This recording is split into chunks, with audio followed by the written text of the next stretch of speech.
Good evening all and welcome. For this chilly season I have partnered with Toasty Fox in making some special edition and exclusive Mortis Media heated hoodies.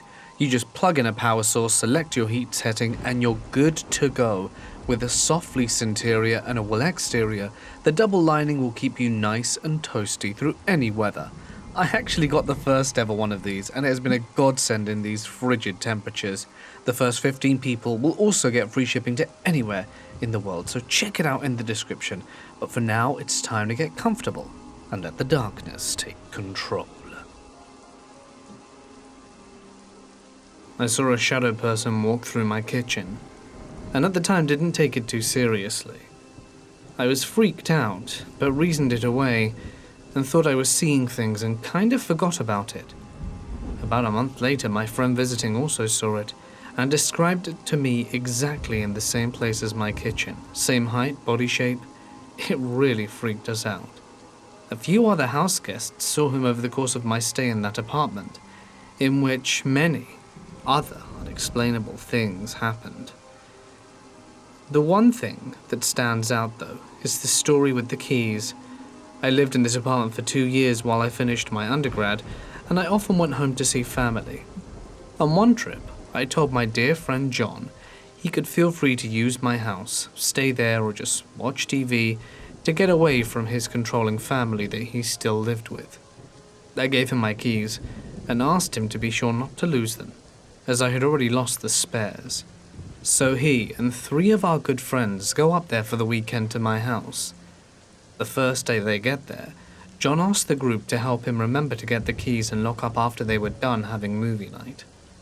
They all said they saw him put the keys in the center of the dining room table, and they commenced having fun. A few hours later they're heading out, and John goes to grab the keys, but they are not on the table anymore. He freaks out because he had been so sure to say to everyone, and everyone saw him put them there. Then it became a key hunting party, and everyone starts looking everywhere. Did they fall on the floor? Did they fall behind the couch? They looked everywhere. 2 hours later, John is in near tears, and everyone is freaked out. Now, none of these people except one, Sarah, knew my apartment had strange things going on. She later told me she could feel a strange energy in the house after the keys went missing, like a tingly feeling of anticipation. She didn't want to scare John, as she was already feeling guilty for maybe losing my keys, so she didn't mention any of this until I got back. So it's almost hour 3, and all 4 of them are gathered in the front room around the corner from the dining room, and talking about what to do. I think they were right about to call me. That's when the whole group hears a distinct clank in the other room, and they all jump a bit. John goes running around the corner, and the keys are just there, where he left them, in the middle of the table. Now, John doesn't believe in anything supernatural. He always made fun of me for being into witchcraft and ghosts, and Sarah told me he went all white, which was massively impressive for a very tanned Chinese guy, and ran out the door. Everyone else walked out after him, and quickly they locked the door. When I got home, the house was a bit disheveled, but everything was as it should have been. John, nearly in tears, described what happened. At first, I thought they were all joking, but all 4 of them had the same story, and they aren't very big jokesters. Sarah told me that she would not be coming to my house anymore, and I think this was like the 4th strange thing she'd seen at my house, and it was by far the most intense. I kind of just had to shrug, because I had to keep living there, and if I freak out, well, where would I go? It always seemed like the strange happenings in my apartment affected guests and others more than me. I'm also not scared by stuff like that, and in fact think it's interesting and cool, so maybe that's why they didn't mess with me a ton, but still a little. Either way, that apartment was a lot of my friends' firsts and only brush with the paranormal, while for me it was more like observing a science experiment. Sometimes I miss it, but I don't miss waking up to shadow people standing in my doorway at 3 in the morning, or having friends that go to sleep in my backyard in the middle of the night because they're too scared of my little two-bedroom apartment. Good old apartment number 7.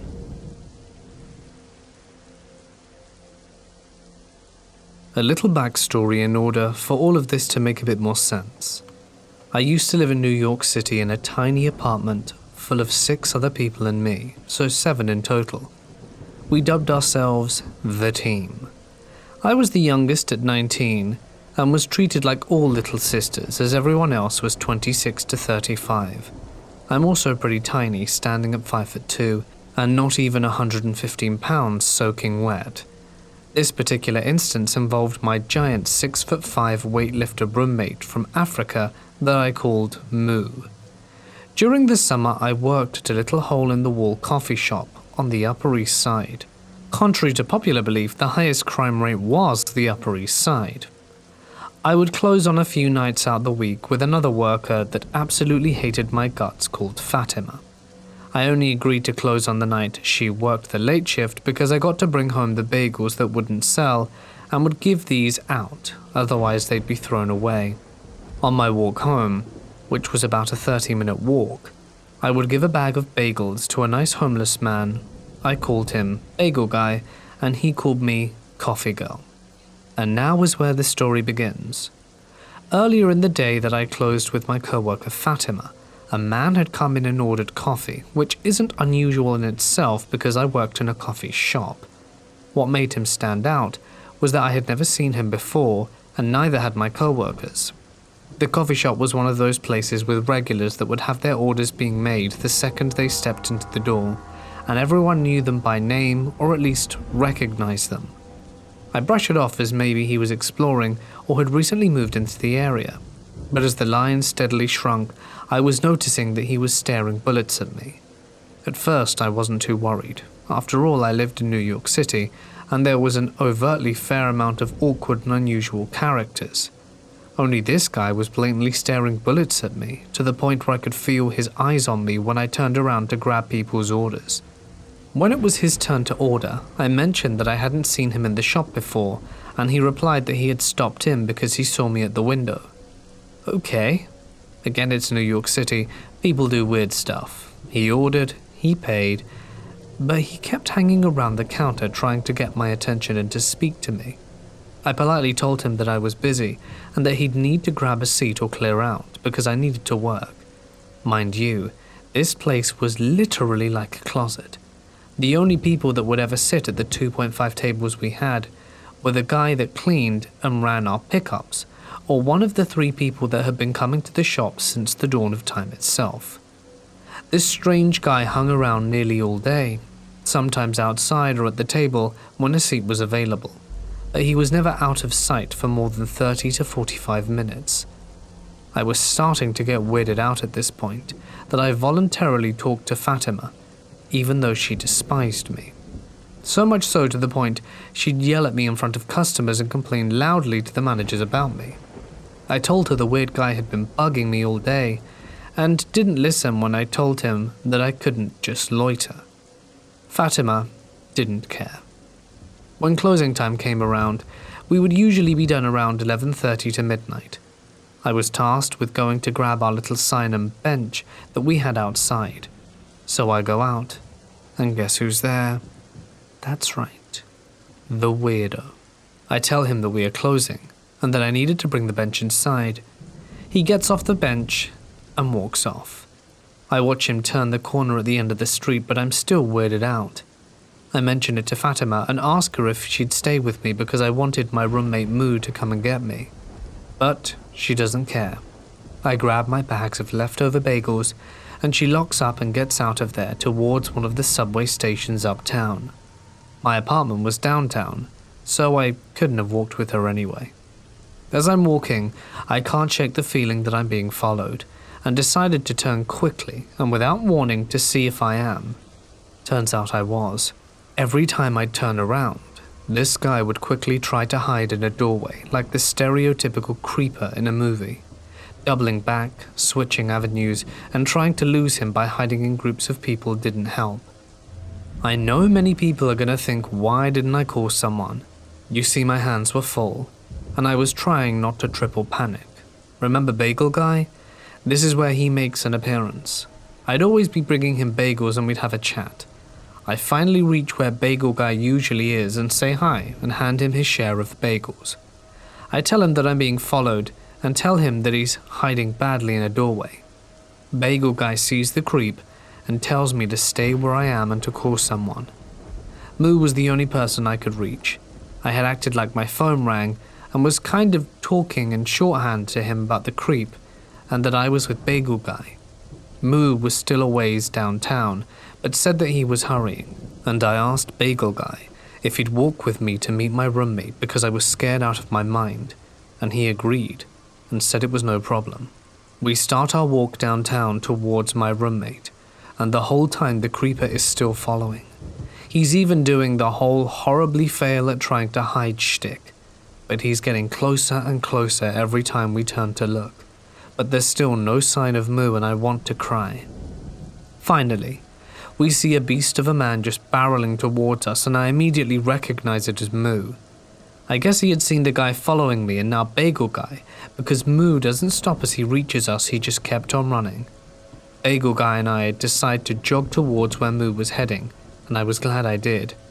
When Moo reached the creep, he shoved past him against the wall where he was hiding and confronted him about following his little sister. I guess I should note that I looked nothing like Moo. The creepy guy is now the one scared out of his mind. He has this 6'5" ripped guy that's nearly breathing fire at him. Moo threatened the guy that if he catches him following us again after this, or following me, or coming to the coffee shop, that the creep is going to regret it severely. I was a little taken aback.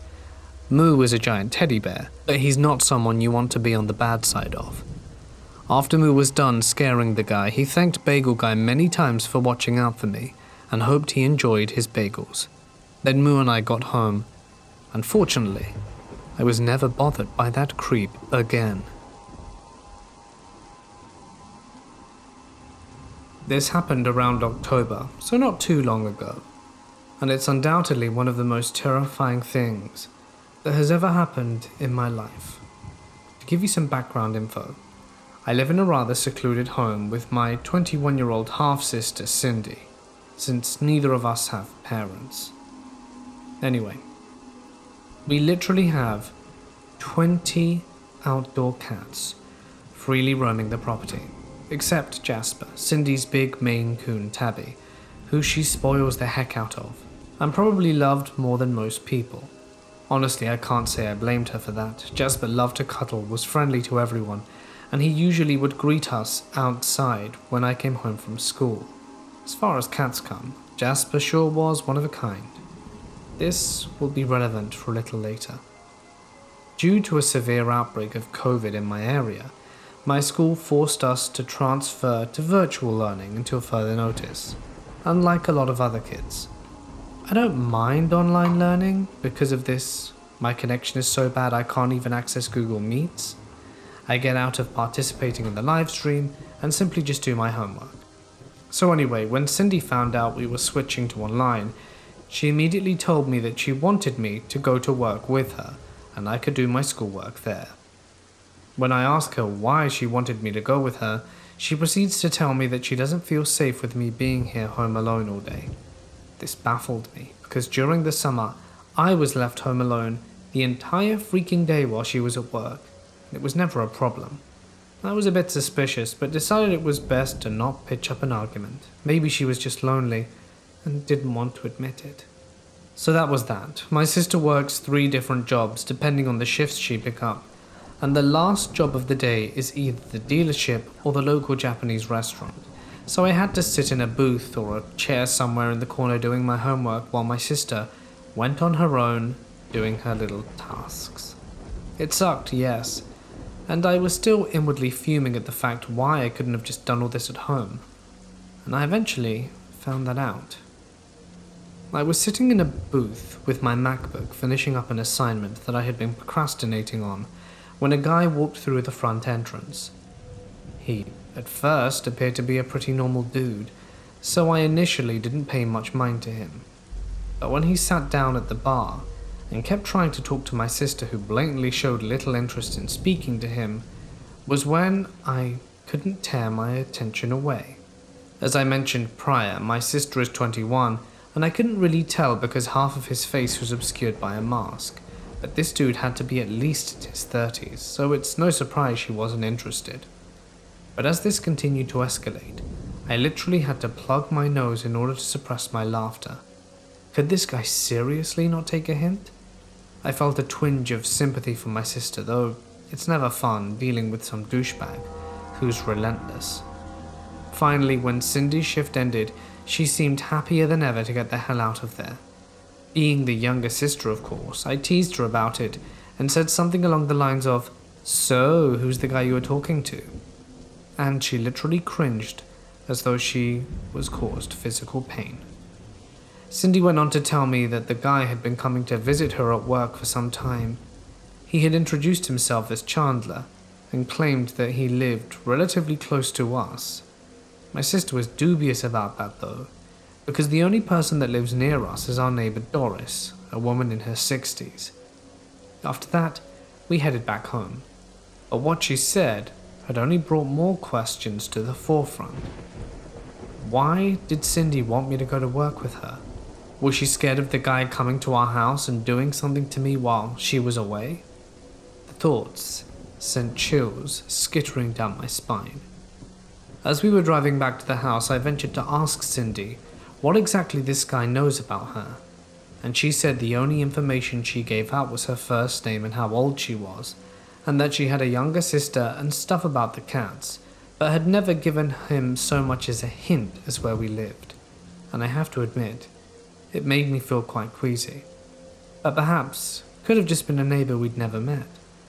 I haven't even lived with my sister for a year at that point, and she hasn't even lived in the area for that long either, so I just dropped the subject. However, as the days went on, and I had to spend my school days at my sister's work, this dude occasionally showed up to hit on her. And the creepy thing was that this dude knew every place she worked, which I was absolutely disturbed by, unless, which I doubt, Cindy had told her exact schedule and all the places she worked. I suggested to Cindy that maybe she should call the cops, but I couldn't imagine what help they could do, considering that the creeper hadn't broken any laws yet. He was just being a creep. Cindy concluded the same thing, and said that maybe, if she continues not showing any interest, he'd finally get the hint and leave her alone. I then asked her the reason she wanted me coming to work, and she admitted that it was because of this guy. I felt like a jerk for being so annoyed about it in the past. If I was scared on her behalf, I couldn't imagine how uncomfortable she must have felt. Unfortunately, the guy never seemed to get the damn hint, and continued to pull stuff on Cindy. On an unbusy day at the Japanese restaurant, the infamous dude dragged his stump ass into the building and jumped into his casual business of pestering my sister.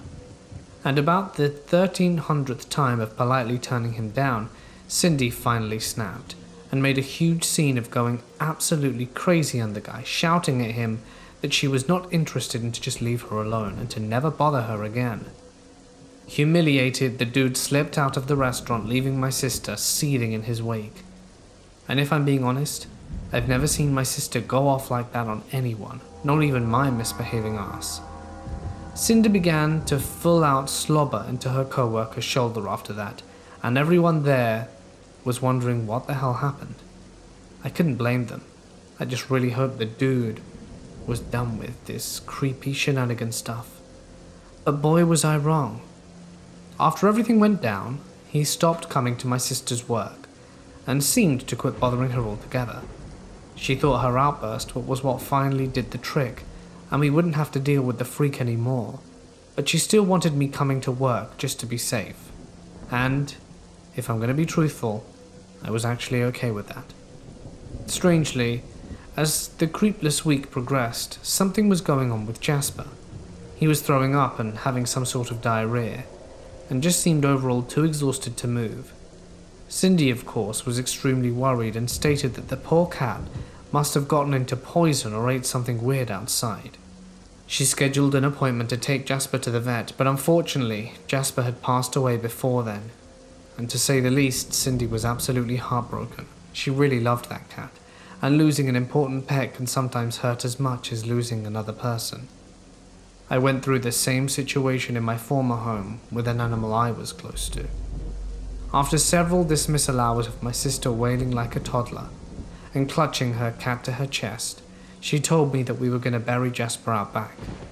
Cindy had kind of a pet cemetery at the edge of our yard, which was visible from the window. I helped her bury Jasper and made a little headstone to place on his grave, and after that, I heaved up an attempt to comfort her by making some tea and putting on the office, but she still couldn't stop crying. Later that night, at around 1 a.m., I was in the middle of FaceTiming my friend when this faint digging sound emitted outside my window. I shut up instantaneously and began listening, and made sure what I was hearing was real, and it was. Someone was outside at 1 in the morning digging a hole in our yard. Keep in mind, this is private property. What the hell? I muttered. She kept asking what was going on, and I responded saying that I'd be right back and hung up. With my stomach in knots, I crawled across my bed over to my window. Could it have been Cindy? I hesitantly peeked through the shades and my heart leapt into my throat with what I saw. Provided by the moonlight, I was able to scope out a silhouetted figure in the middle of the pet cemetery, digging in what appeared to be Jasper's grave. What the hell? This definitely was not Cindy. I couldn't make out any of their features, but the telltale oversized trench coat that they were wearing appeared to be giving me everything I needed to know. The bile in my stomach curdled with nausea. It couldn't have been the creep. What the hell was he doing in our pet cemetery at this time of night? What was going on? I couldn't unglue my eyes from the macabre scene, watching as the creep finally tossed aside the shovel and reached into the hole, pulling out Jasper's giant form. I absolutely hate to relive this moment, but he began to do unspeakable things to the cat corpse, things that no teenager or anyone should ever have to witness. My mouth dropped open in horror. Distraught, I finally tore my gaze away and released the scream locked in my chest and began to cry, darting to Cindy's room at wind speed. I practically ripped the door off its hinges, shrieking and sobbing at my sister to get up and get the hell out of there, and that there was someone doing stuff to our dead cat. I had to re-explain the situation at least 3 times before Cindy could understand what I was screaming about. When she did, she didn't even bother looking outside and just dialed 911. The cops took so long to arrive, and the creep had probably the sense to flee, due to the cacophony of sound going on inside. When they searched the property, I remember cracking some joke like, I wonder what Stephen King would think of this version of Pet Sematary, which Cindy did not find amusing. Unsurprisingly, the guy was nowhere to be found, and neither was Jasper's corpse, so that sick guy actually took the cat with him, and would continue to do God knows what to it, unless the freak had been watching us bury him. I didn't know how he knew the precise spot to dig. Cindy was so upset that she started crying, and I can't say I was in much of a better condition. The cops eventually left, and there wasn't anything left to do besides fall back into an uneasy sleep. I was so disturbed that night that I ended up staying in my sister's room, and maybe got 2 hours of sleep at most, since the sickening image had been seared into my brain. The next day, however, I heard Cindy shriek from the other room. I ran out as fast as I could, demanding to know what happened and if everything was alright, and she handed me a splotchy slip of paper, and said she found it taped to the front door, and it read something along the lines of, I couldn't have you, so I had to have what was closest to you. C. So because Cindy rejected this creep, he seriously snaked onto our property while we were away, poisoned her cat, an innocent unsuspecting animal, and ultimately ended up stealing the poor thing's corpse to do things to. Now, I've met some messed up people in my life, but this seriously tops the list. After she read it over again, Cindy promptly ripped up the paper and tossed it into our fireplace in disgust. I snapped at her, saying we should have turned it in as evidence, but she shook her head. Thankfully, we haven't seen or heard from him since then, and I really hope it stays that way. Eventually, my sister allowed me to start staying home alone again if I promised to keep all the doors locked and call her immediately if anything else weird went on. To the creep, you're a sicko, and I hope one day you come to your senses and get the help you so very desperately need. I don't know what you planned on doing with Jasper, but I hope you never bother my sister or any of her cats again.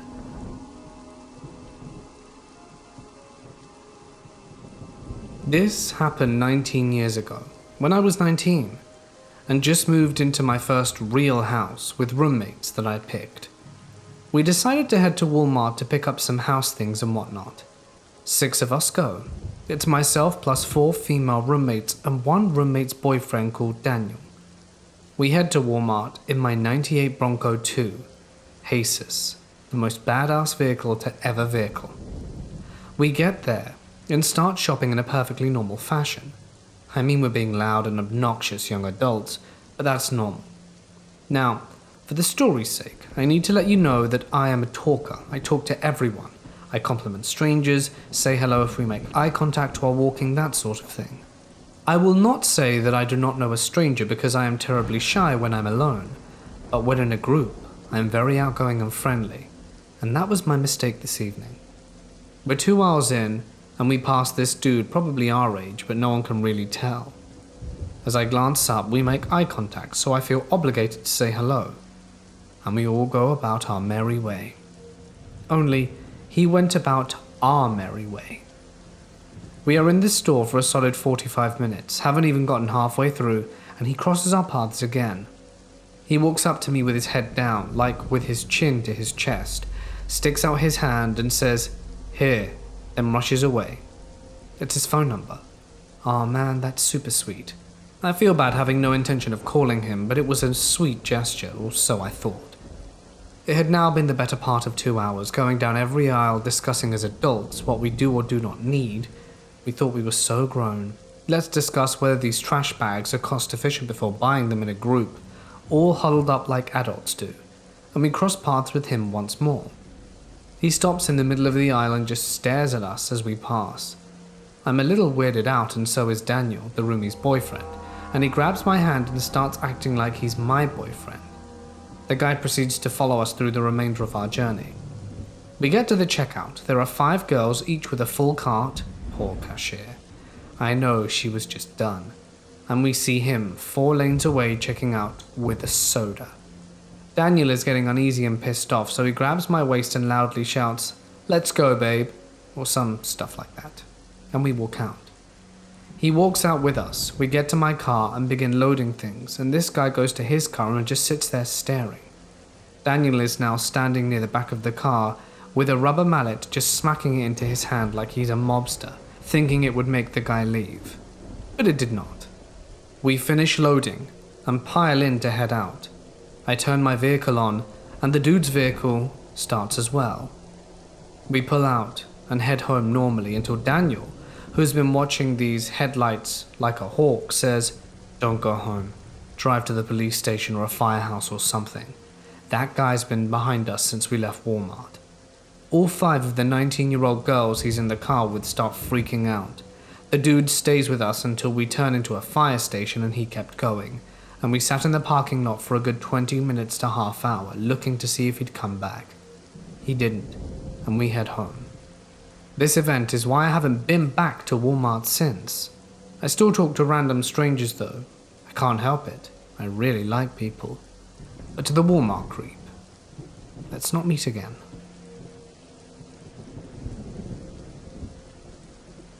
This story happened to my husband and I in the summer of 2015. We were house sitting for these rich people in between our move to the mainland, as we're from Hawaii, and some crazy stuff started to happen just a few days in. The first weird thing that happened was when we got there, we couldn't figure out how to get the motion sensor light in the entry garage hallway to turn off. We thought nothing of it. A few days later, I was watching TV, and you can see the front door from the living room, and I saw a shadow man walking by the front door. I wasn't particularly freaked out, because unfortunately shadow people are frequent visitors of mine. I think it must be a Hawaii thing, because everyone here has seen them. I think it must have been that same evening that I hadn't seen my husband for several minutes, so I called out to him and saw the front motion detecting light flip on again. Right at that moment, I walked out, then heard him go, "What?" from the backyard, not the front yard. I quickly walked to the backyard through the house and started back towards the front yard. Then I saw an orb zoom out of the house and into the yard. A side note, I've watched orbs on the paranormal shows on Discovery Channel, but never thought they were real until I actually saw one. Pretty creepy, but fast forward a few days, a different motion detecting light started going crazy one night, flipping on and off for varying intervals. At this point, my husband, who you may call the rational one, is totally freaked out. I, however, felt extremely curious and wanted to investigate, which is so weird for me because I'm a serious scaredy cat. I even made my husband walk me to the bathroom in the middle of the night because I was too afraid to go by myself, but I felt compelled to go towards the garage/upstairs area. There's an apartment above the garage, and figure out what was going on. We got a flashlight and shined it into the garage and apartment window, and we couldn't help feeling this very, very weird dread and fear emanating from the garage. Even though I was curious, I also felt it in the pit of my stomach, like some overwhelming depression and evil. We called it quits, locked the doors, and went to bed. There were several other encounters while we were staying there. One evening, I heard someone say, "Ding dong," kind of like someone would when they got to a friend's house to inform them of their presence. After which the dogs, we were also dog sitting, went nuts barking at the front door, although there was no one there. One night when we were walking into the bedroom, something brushed up against my arm, and when I turned to look, I saw a person walking the other way down the hallway, turning a corner. Myself and one of the dogs saw an orb fly out of a room we were in. The dog definitely saw it too, and he looked freaked out. One morning while showering, I dropped my razor on the ground, and then I bent down to pick it up. It was back on the countertop across the bathroom. Another morning, my husband dropped his toothbrush, then he couldn't find it for an hour, and it reappeared back on the countertop. I've had a lot of ghostly paranormal encounters in my life, but this last summer just puts it over the top. At this point, I was in tears asking my husband why I'm so perceptive, and why they kept happening to me. I've been haunted in the past by negative spirits, and I know I probably sound like a cuckoo nutjob just by saying that, but I'm your average grad student, so I get really fearful whenever paranormal activity starts acting up.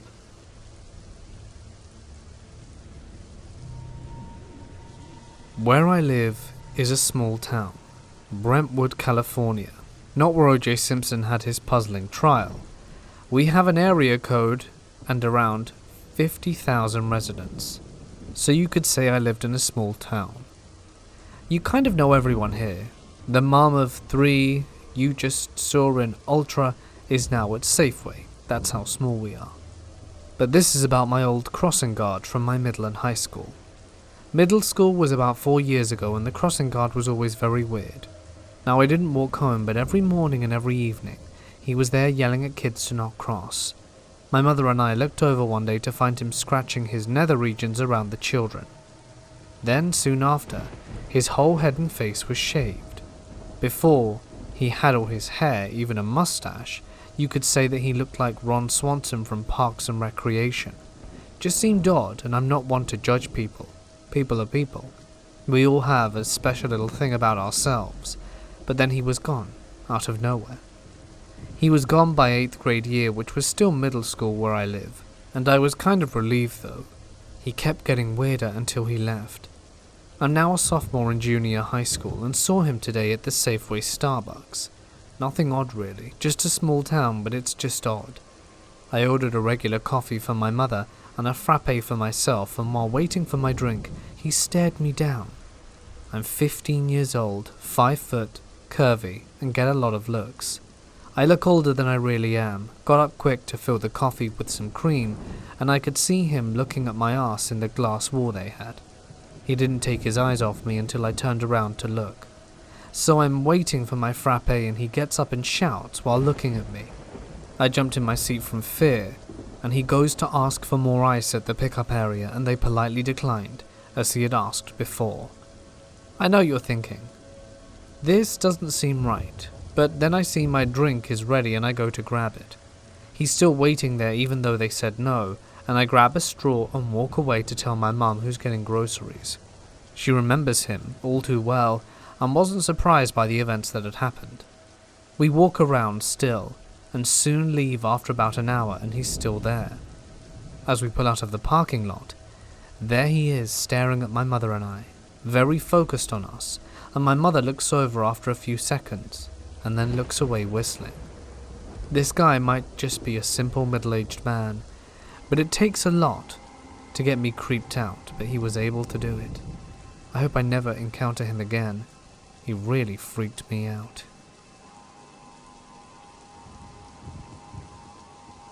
This incident happened when I was 14. I'm now 23. My dad at the time, a white water raft guide, would often be out of town during peak seasons, leaving me, my older sister of 7 years, and my stepmother at home nestled in front of the Cherokee National Forest in East Tennessee. It was later in the evening of a Friday night that me and my sister decided we wanted Subway before they closed, so we asked our stepmom and she said, sure. So my sister and I got into the car and went to Subway, which was only a few miles. As we pulled out from the stop sign at an intersection, I noticed a car get behind us. Not unusual, just that we lived in a sleepy small town, so maybe we knew them. We didn't think about it.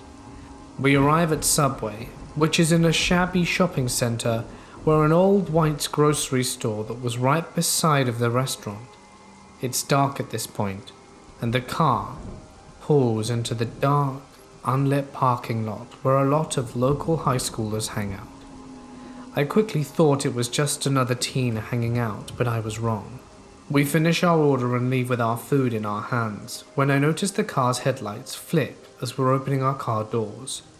I then mention it to my sister, and she shrugged it off, so we drove away from Subway to the exit of the parking lot, and the unknown driver of this white Ford Probe floored it across the parking lot, running over to the curb to keep behind us. This definitely scared my older sister. There's multiple ways to get to our house, so we took the more intricate and confusing way to someone who doesn't know where they're going.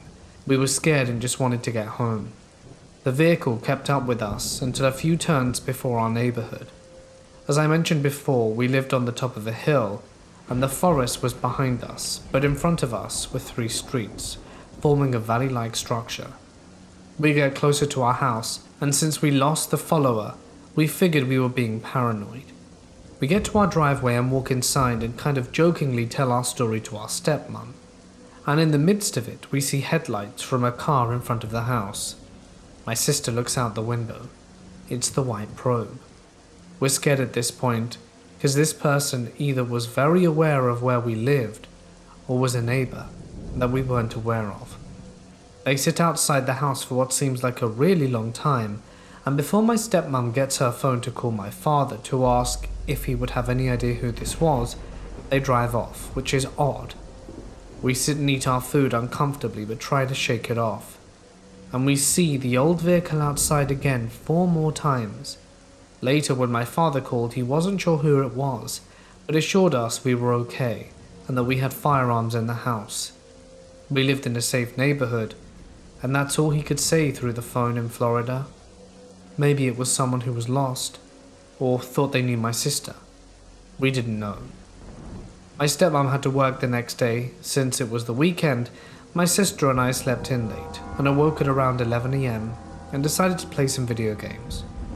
Shortly after we started playing, there was a knock at the front door. Nobody should have been knocking, so we didn't answer, and it kept going and getting harder. Now from our living room you could see into the kitchen. My dad, being a nature lover, had built a ceiling-to-floor window in the kitchen to sip coffee and watch nature. This is important. The knocking subsides and my sister is trying to find her Motorola flip phone to call our stepmom and the police. As she's doing that, we both see this man peering inside our large kitchen window, and as we make eye contact, he turns and walks up the hill into the national forest. The police arrive several minutes later, and so does our stepmom, who was also besides herself. The police ask if we knew who this could have possibly been, and why whoever this was would have left a note on our door. A note on our door, I thought? Till we read writing, the poorly written note that was written on a torn corner of a piece of sticky paper pad that read, "I wasn't planning on hurting anyone." We told the officers what happened, and that he went up to the hill into the forest, so they did a quick scan and said they didn't see anyone, and that we really just need to keep everything locked up for a while, be vigilant, and if we experience this again to give them a ring. We shortly moved thereafter. This event and for other reasons, and to the man driving the white Ford Probe, let's not meet. A friend of mine was telling me some stories about a Starbucks location she worked at, and this one really bummed me out. There are usually homeless people in that area, and most are relatively harmless.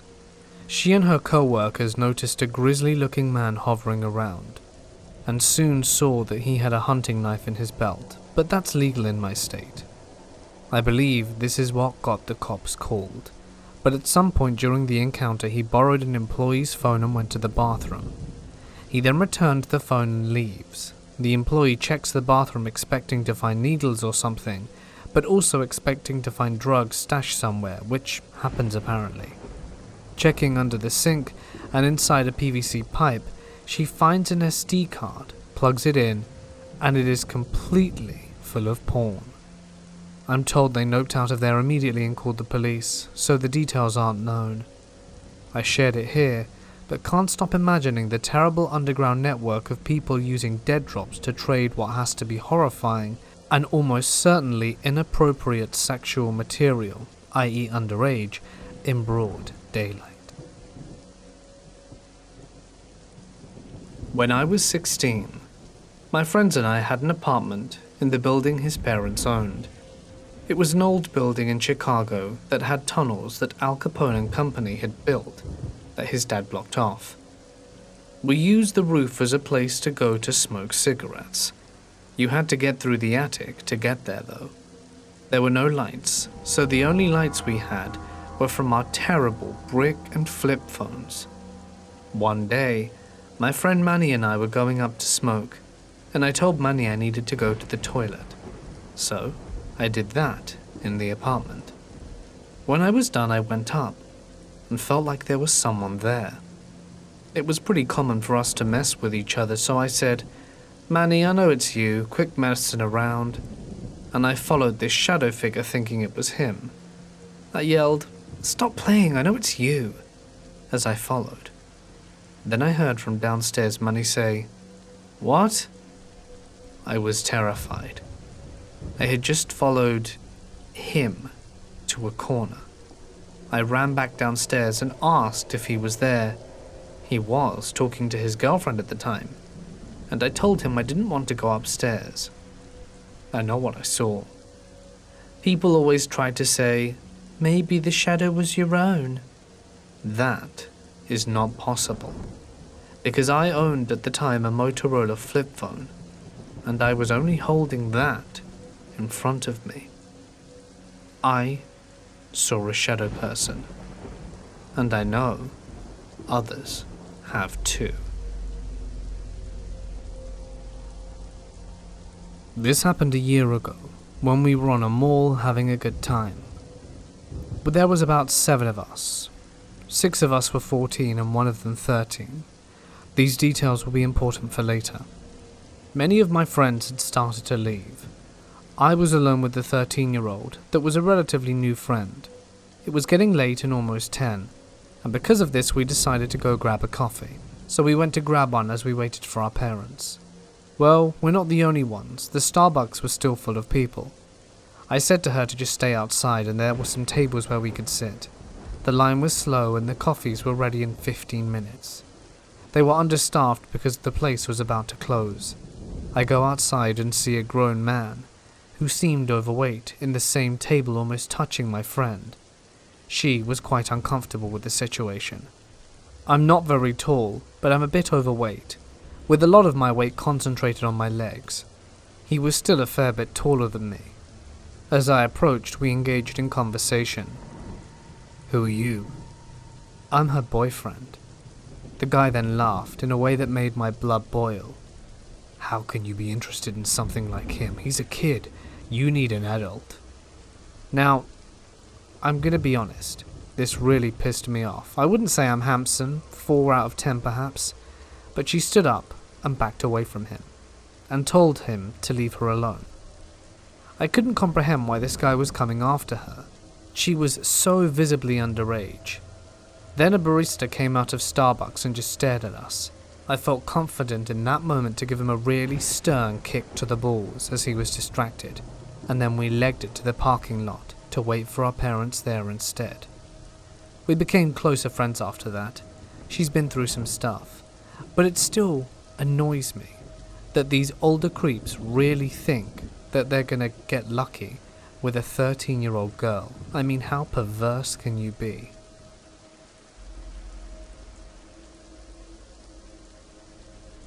This happened around 1995. I'm pretty confident I saw a shadow person. At the time, my late wife and I were living in a double-wide mobile home that we had purchased, new, that was sitting on a spot that had never had any house of any kind, and is at least 1,000 feet from where any house is or has ever been to the best of my knowledge. In light of this, you would not think that our house would be a likely location for a haunting. However, my wife and I have on occasion seen several rather strange occurrences there, the most, starting of which, I will relate here. This event took place one night after my wife and I had retired for the evening. Normally at night, my wife and I would leave on a light all night in the bathroom furthest from our bedroom, because there are usually children in the house. That bathroom is just outside the children's bedrooms and would provide them with a nightlight. However, on that night, all the children were staying elsewhere, and there was no one in the house except my wife and I. As was usual though, we had left the light on in the bathroom out of habit, and it cast a glow through our open bedroom door, weakly lighting the room. Some time had passed after we had laid down, and I was unable to sleep. I assumed, though, that my wife was asleep, because her breathing had become regular, and reached a point at which it sounded like she was asleep. While laying there, unable to sleep, I began to become aware of a presence that I could not explain, other than to say I knew we were not alone.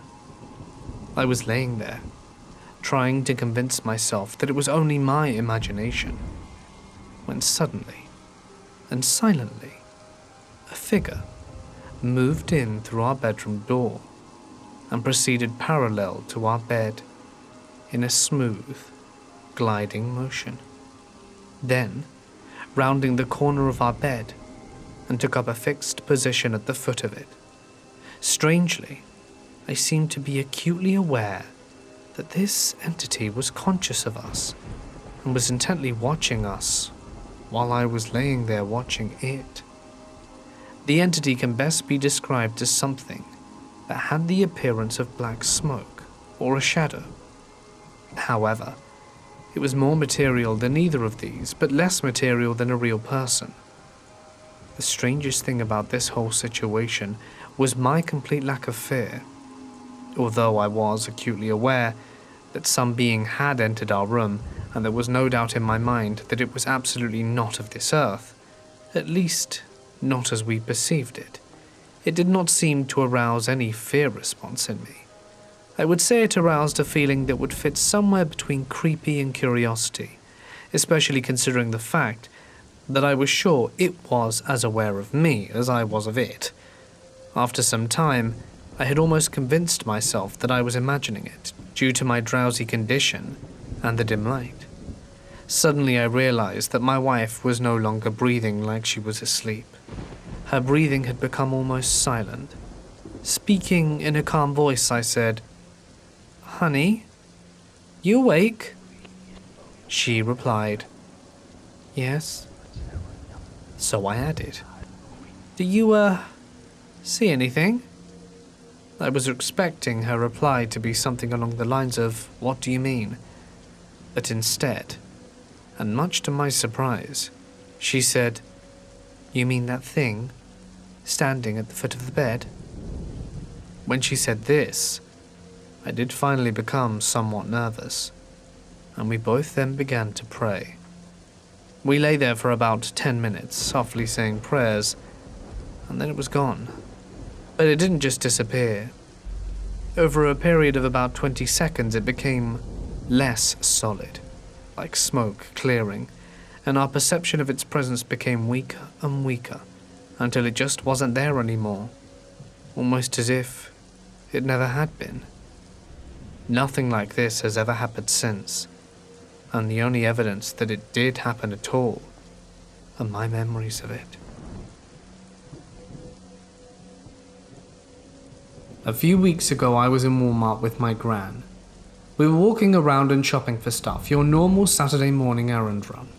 While walking around, I had begun to notice an older man in his late 30s/early 40s, kind of scruffy clothing that looked like he'd been working in a few of the same aisles as my gran. I thought nothing of it since it's Walmart and it's not that big of a store. At one point, my grandma asks me if I need any new bras. For those of you who don't know, Walmart sells $3.98 bras and they're awesome. I told her yeah, sure, and we went to the ladies' underwear section of the store. My grandma went to look at bras, and I went to see if they had any matching underwear when I noticed the man again. I walked down to the sock aisle and didn't see him, so I slowly made my way back to where the thongs and stuff were. I was minding my own business when I heard someone walk behind me. I figured it was my gram, so I partially turned to ask how many pairs I could get, but she wasn't behind me. I looked around and see the guy at the end of the aisle. Whatever, maybe he has a wife or girlfriend, and I went back into my little world looking for underwear. I looked for another minute or so when I felt a presence behind me. I looked to my left and saw a little bit of my grandma, who was obscured by the rack, looking at nightgowns. I decided to stare straight ahead since maybe someone taller than me was just looking at underwear that was over my head, and felt some kind of press against me. Then I heard breathing. It was heavy, pleasure breathing, like someone was just calming down after finishing. I turned on my heels to see this guy who had been following me, with his hands down his pants, obviously fondling himself. I literally screamed "Nanny," and the guy sprinted away. I told Walmart security and they told me they had no authority to do anything about it. I just can't get that sound of his breathing out of my head.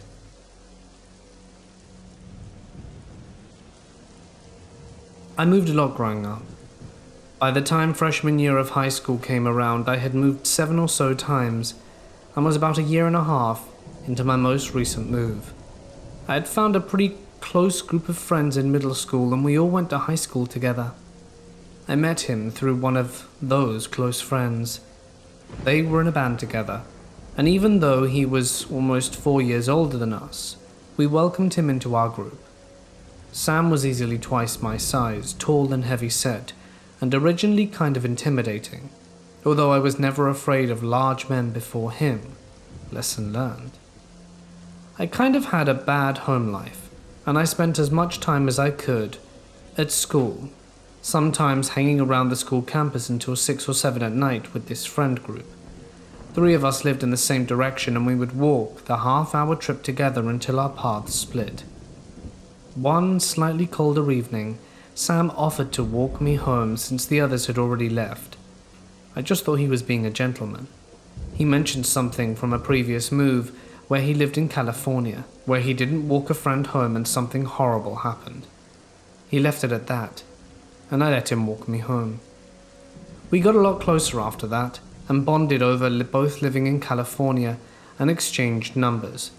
He would message me late into the night about his depression and self-harm, and I just wanted to help. A few months later, he tried asking me out. This was a big romantic gesture. He learned a Disney song on the ukulele and sang it to me in the cafeteria, but I was already dating someone, and when I turned him down, he got angry, and freaky, and quiet, twitchy kind of angry. So I felt bad. I started seeing him everywhere.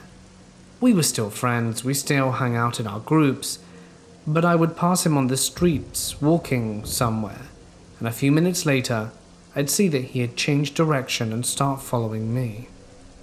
He would walk me to classes by following me and passing periods at distance. I started to minimize the group time we spent together, and he would follow me more and more. I had friends meet me at each class and walk me to my next one because I was starting to feel unsafe, and he knew where I lived. Then he started to talk, not to me, but to a mutual friend about the one girl in California who he tried to walk home. At first, she just shared my name, some crazy coincidence. Then, she had the same brown curly hair and blue eyes, and every time he rambled about her, she became more and more like me. And then, he said what happened. Over literal weeks, this fantasy evolved. They were walking home, and they were jumped by some guy with a knife.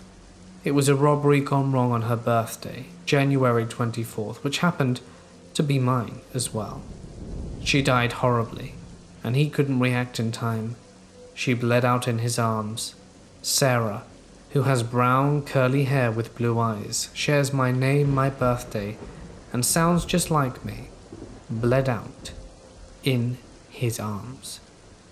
Each retelling added more and more detail, and this guy, with his sick fantasy about my death, would follow me around and knew where I lived. My boyfriend was abusive, mentally and physically, but I stayed as close to him as I could whenever I could, because if the worst happened, I knew for sure he could throw a punch. I never felt safe at school or in a little town, especially when walking home from school in the dark. One day at school he had a breakdown, freaked out, and ran out of the school in a panic. I was sent after him and found him curled up on the floor. I got closer. I knew about his anxiety and depression, and my safety aside, I wanted to make sure he was okay. It was then that he told me this horrifying story that I had been hearing from mutual friends with added detail. We had been walking home from a concert in California. We passed a dark alley, and a homeless man came out with a rusty knife and asked for anything valuable. I fumbled for my phone but didn't have anything else on me, and he thought I was calling the cops. He stabbed me once, twice, again and again, and Sam stood there horrified. He saw red and grabbed a broken glass bottle near my body and attacked the homeless man and killed him with his own knife. He told me he killed someone. My stalker killed someone. It didn't matter how messed up he was anymore. I didn't care if it was a fantasy or real. I didn't care how it would affect his mental health anymore. I wanted to go to the police. I was scared for my life. My friends convinced me to go to the school counselor first. That morning we went and told them everything. The stalking, the stories, how he admitted to murder, and that was the reason they moved from California. How I was afraid for my life and wanted to call the police. The counselor didn't take us seriously. She went to the principal, and the principal, not a mental health expert, called Sam in to talk about the accusation. The principal then informed me that he did not think that Sam had any kind of mental illness or that I was in any danger, and that was that. I lost faith in adults, gave up on going to the police, and stayed with my friends walking me in between classes, hiding behind my abusive boyfriend. I looked behind me every step of my walk home that year. The counselors ended up gaslighting us to the point where this all feels like a fever dream now, and I think I would have made it up were it not for my journal entries recording the events of my growing panic, and the similar stories from my friend group. And just to clarify, I don't think anyone died in California. I think he's a pathological liar, and he was so deep in a fantasy that he had convinced himself it was real. No, I wasn't physically hurt, but it was emotional scarring, and the threat he posed was 100% real to me. So to Sam, let's not meet again.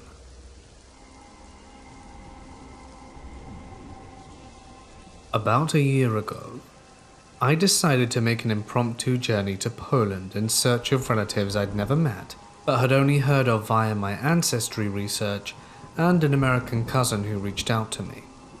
As a lover of travel and languages, I was eager to go alone and see how I'd do. I learned some Polish in college and have been traveling worldwide since I was 21. Before going to the rural southeast of Poland, I made the most of the trip by first exploring Krakow, an amazing city, with buses and trains being the prominent mode of intercity transport. I lugged my suitcase the 40 minutes to the vast station to buy me a bus ticket to the next stop, ancestral homeland. Now, being a country girl growing up, I am still learning how to be adept at public transport and maneuvering people in streets. I'm also shy and not great at social skills, but normally that doesn't stop me. The main bus/train station at Krakow is also a large fancy mall, and I was delighted to find McCafe with free Wi-Fi. My phone service does not extend to Europe, so that's all the contact I had. I settled in and messaged a friend back home to my whereabouts. The McCafe had the aura of a Starbucks, but the cheap prices of McDonald's, another plus. It was relatively busy and open to the public view where I was sitting, at a one-person booth next to an outlet to charge my phone before the long journey. However, my sanctity was not to last. After a short time, an older, gruff-looking gentleman with a thick, tattered winter coat sauntered in and immediately headed my way. He seemed to be in some kind of construction work, as his coat was very warmly padded and dirty, with the characteristic reflective yellow and orange colours. It did strike me as a bit strange, since the station/mall was more travellers and shoppers than blue-collar workers. As for him heading my way, I figured with the laptop he held out ahead of him that he was just looking for a plug, as I had been. Of course, mine was not the only outlet amid the moderately spacious cafe, but he chose to sit directly next to me, almost touching shoulders, and plugged into the second of two plugs I was using. Sometimes people don't have a sense of personal space. I guess this outlet was the closest to the entrance. I shook it off, and he proceeded to speak to me and gesture at his laptop. I got the sense that he needed some sort of technical assistance from me, a youth, and figured that would explain why he sat next to me. I helped him set up the laptop on his Wi-Fi in broken Polish, and he thanked me by kissing my hand emphatically and smiling like he'd won the lottery. I noticed an icon at the bottom of his screen showing he had a Ukrainian keyboard equipped, and it was confirmed with what I heard earlier of his accent. He kept looking my way even though he no longer needed assistance, and I pretended to be busy on my phone even though my friend on the other end wasn't necessarily responding quickly. I didn't really want him to talk to me. He kept his laptop slightly turned my way intentionally, as if he wanted me to see what he was doing. He opened up Facebook and started a FaceTime call with a woman around his age or perhaps a little younger, and pointed the camera towards me to show her and said something I couldn't understand that well. I assumed he was telling her how I'd helped him out, but their conversation seemed strained, and she made a forced smile at me briefly before they began talking loudly at each other again. I tried to mind my own business, but it was awkward being in view of his FaceTime call and it being so loud that others in the cafe looked over at him. The call ended soon thereafter, and I thought he would leave, but instead, he closed his laptop and proceeded to question me. I tried my best to answer in broken Polish mixed with English, and he seemed to understand well enough. He was amicable, although dramatic, and every time I finally understood something he said and answered him satisfactorily, he would laugh and kiss my hand and not relinquish it. Now, before venturing to Poland, my cousin had warned me that the rural old-fashioned men may kiss a lady's hand in greeting. With this in the back of my mind, I wasn't sure if he was in the realm of cultural normality for the region or if it was too much.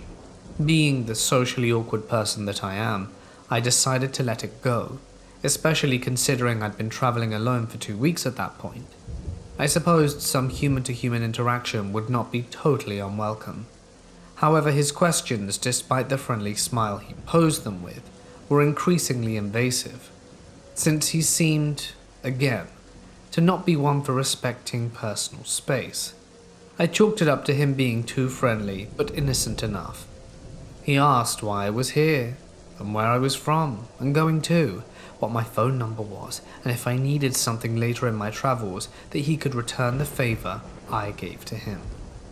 That one sent me off. Even if he's ignorant to social norms and space, that one was odd even for an old-fashioned man. I didn't mind obliging him though, because my number would be useless in Europe anyway, and gave him an alias instead of the real name. During this conversation, he kept saying I didn't need to leave for the bus yet, and it morphed later into, I needn't go on the bus at all. I could stay a while with his family. He insisted that he would repay me for my help. All I did was click McCafe free Wi-Fi and accept the terms. It didn't seem like too much to warrant this much gratitude, but who knows with boomers. I mean, he managed to use FaceTime just fine. My thoughts were fluttering around in my head, and I kept declining and said my family would be waiting for me. A lie, we'd never met, and they didn't even know of my existence yet. But he said for me to just tell them I'd come later, and to stay with him and his family instead. He also insisted on buying me a coffee, even though I hadn't finished the one I bought myself, and caused a fuss when I kept saying no. Mind you, this whole time he was still leaning towards me and holding onto my hand tightly. I was getting sweaty. Because of it, it was hard for me to try and collect my things and leave, or even shoot a message to my friend. What do I do? He called to the cashier at the counter, and about 10 feet away, asked for him to bring me a coffee. The cashier replied that the man may walk up to the register and place his order, but he refused twice. His friendly demeanor when speaking to me was gone, as he nearly yelled at the cashier to meet his demands and threw the cash onto the table for him. The man turned back to me and was smiley again, and insisted I stayed to drink the coffee with him and chat. He knew where my bus was leaving, and where it was going. He knew because he'd looked over my shoulder at my ticket when it was resting on the table next to my phone. I had it out to memorize the pickup location and time, and again, my hand held hostage in his, I didn't have a chance to move the ticket out of sight. He was blatantly stalling me and still insisting on me going to see him and his family. I finally got upset, not wanting to miss the bus and waste my money on that ticket. Plus, I had a ride waiting for me, expecting my arrival at that particular time, and in my limited Polish, I told him just so. The people pleaser in me was torn, but ultimately the hostess who would be awaiting me had won out over the man glued to my side. Somehow he finally let up and nodded sadly when I said I must leave now. I gulped the burning hot coffee he bought just for show, and not look ungrateful or wasteful, and thanked him for buying it for me. He refused my thanks profusely and insisted he owed it to me, and he still had a hold of my hand.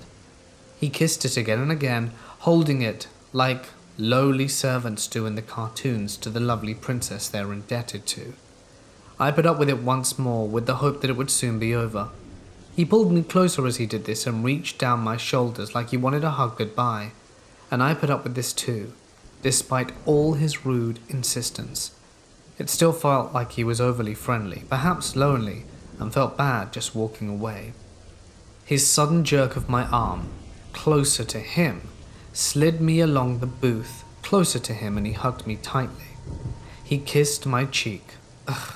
But when I thought he was letting go, he grabbed my face forcefully with both his hands and turned it into his, and he kissed me on the lips twice, desirously, as if he were a Casanova movie star and I his femme fatale.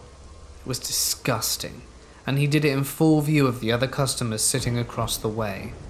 They'd thrown awkward glances our way throughout the entire encounter, since we were the only ones talking and laughing in the cafe. They especially had noticed his loud demands to the cashier. I was in too much shock to notice if they'd seen the last part, and I honestly didn't care. I had 5 minutes to reach the bus amid a huge bustling station that I'd never been to before. As soon as the stupid old man let go, I made an obligatory forced half smile and a goodbye, and escaped on shaky legs into the crowded walkway. I knew I'd missed the bus, but I had to leave the cafe anyway to escape. The next bus wasn't for 6 more hours, and the man was probably still there just inside the mall area, and I didn't want him to spot me again. I waited at a different fast food place, closest to the buses, and in sight of a police officer standing at the mall entrance just in case I saw him once more. Being in a different time zone from my family and friends, I felt I had no one to comfort me, and made the mistake of frantically posting on Reddit in another sub. I got yelled at more security for resting my shaking feet of the bar on the chair beside me, and broke into tears. I only told my one night owl friend from earlier when she came online later, and as I didn't want to worry my parents or boyfriend about me traveling alone. To this day, they don't know what happened. Who knows what he was really up to? Or maybe he really did want me to meet his family. I'll never know. I felt so gross and disgusting physically that I covered my mouth and tongue with hand sanitizer that I had on me. This was in February 2020, but coronavirus had yet to be confirmed in Poland. Mentally and emotionally, I was exhausted and distraught, of course, because I mostly felt stupid for letting things get that far. So scruffy old man, let's never meet again.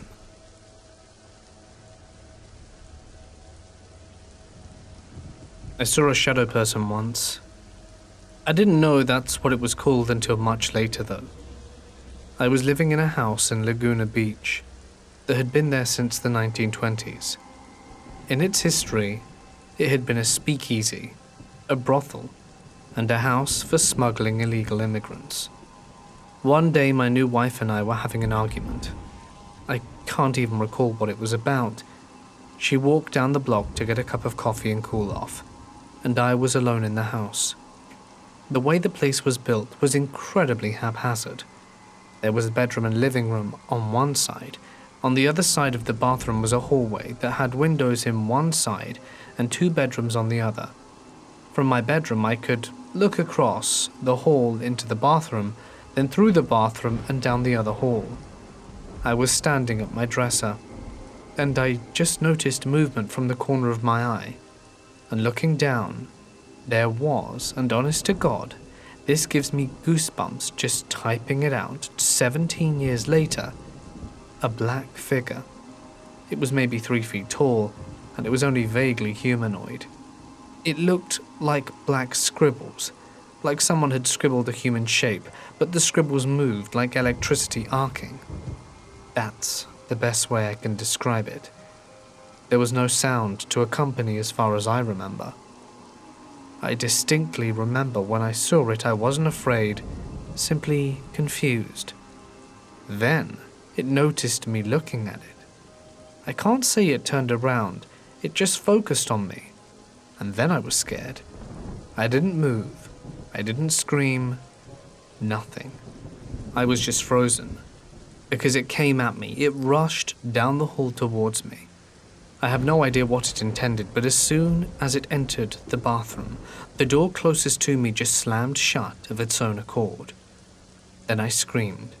I yelled for my wife, but she wasn't home, and I went outside into the daylight and did not return until she came back about 10 minutes later. I don't believe in ghosts. I don't believe I saw something supernatural. But I do know I saw something. I simply don't know what it is. I turned 21 this recent October. As part of my celebration, I took some friends to this bar that sits on top of a 30-story hotel. This bar was in the city about 30 minutes out from the small rural town that I live in. but because of COVID regulations, one party at the time was allowed in the elevator. One party at a time was allowed in the elevator, and each party was allowed in the bar as another party left. So we were waiting for a while. They had a designated area for the line that had social distancing stickers placed on the ground and rope dividers that guided the line in a snake pattern. My friends and I were chilling, most of us just on our phones trying to pass the time. And I look up from my phone to engage my surroundings when I see a man standing across the lift from us, his phone up to his waist, to seem low-key, and take a picture of us. The photo definitely caught me staring right at the camera. The reason I know for a fact he took a picture is because his sound was still on.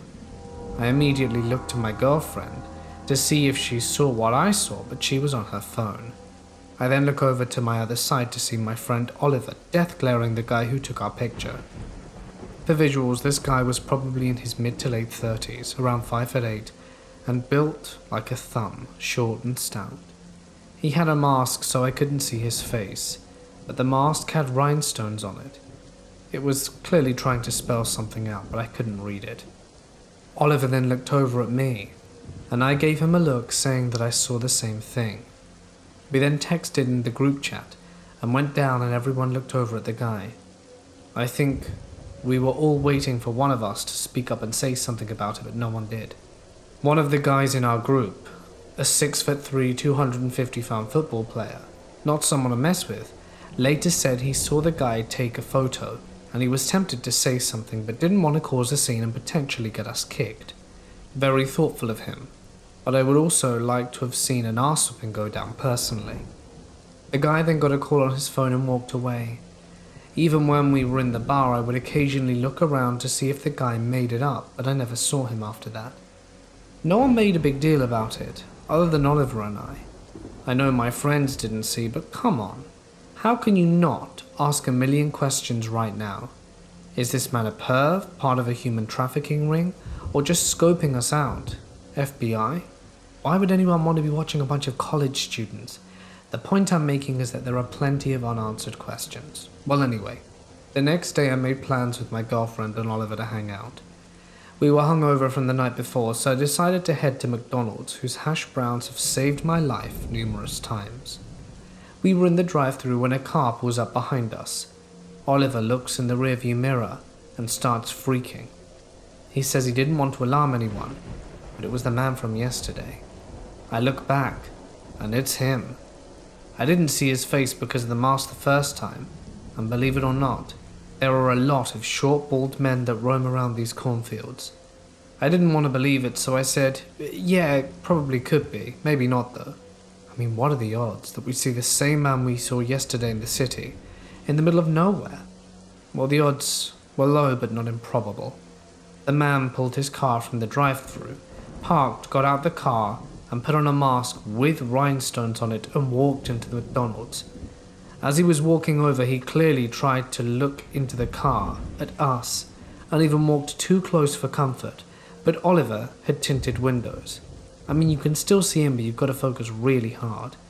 So I felt better, but still a part of me wants to say it wasn't the same guy. But the other part knows it was.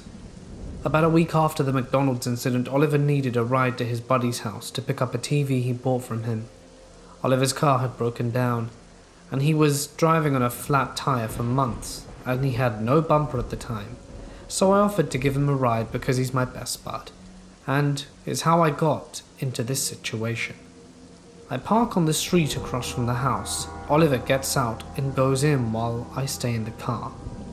Oliver is a talker, so I know it's going to be more than just a few minutes, and after 10 minutes go by, I'm getting a little bit annoyed. So I look up at the house to see if he would just miraculously walk out, but instead I saw someone else. I saw the thun-shaped man walking down the street with a little rat dog. No mask on this time, but his body shape was super similar to the last two experiences. He then hops off the sidewalk and starts walking diagonally towards this car with his rat dog. I start to get scared as it's 10 p.m. at night. Oliver works till late. I know 10 p.m. is not ideal time to pick up a TV, but there's no one else around other than the moths that are flying around the dimly lit street. So as this guy is approaching us, Oliver comes out of the house and starts walking over. The man switches his course and walks past Oliver and says something to him. I see him laugh and wave and then look through the car window as if to say, "Let's get the hell out of here." I start the car, and as we're leaving I ask Oliver what the man said. Oliver said the man said hi to him at first, when he first passed, but then a few seconds later, as Oliver was a good distance away, he turned around and said, "Nice weather we're having," to which he goes, "Yeah, it is." We both discussed how odd that was, and how the man strongly resembled the guy who took our picture in the city. Nothing has happened since, but occasionally I will get the feeling that someone is following me in a store, or someone is watching me when I leave my friend's place late at night. Best case scenario is they're all separate events, with different men who look like each other, but I still cannot deny that taking pictures of strangers, looking into people's cars, when there are clearly people in there, and saying nice weather when it's 40 degrees out and late at night to a complete stranger, are all quite bizarre.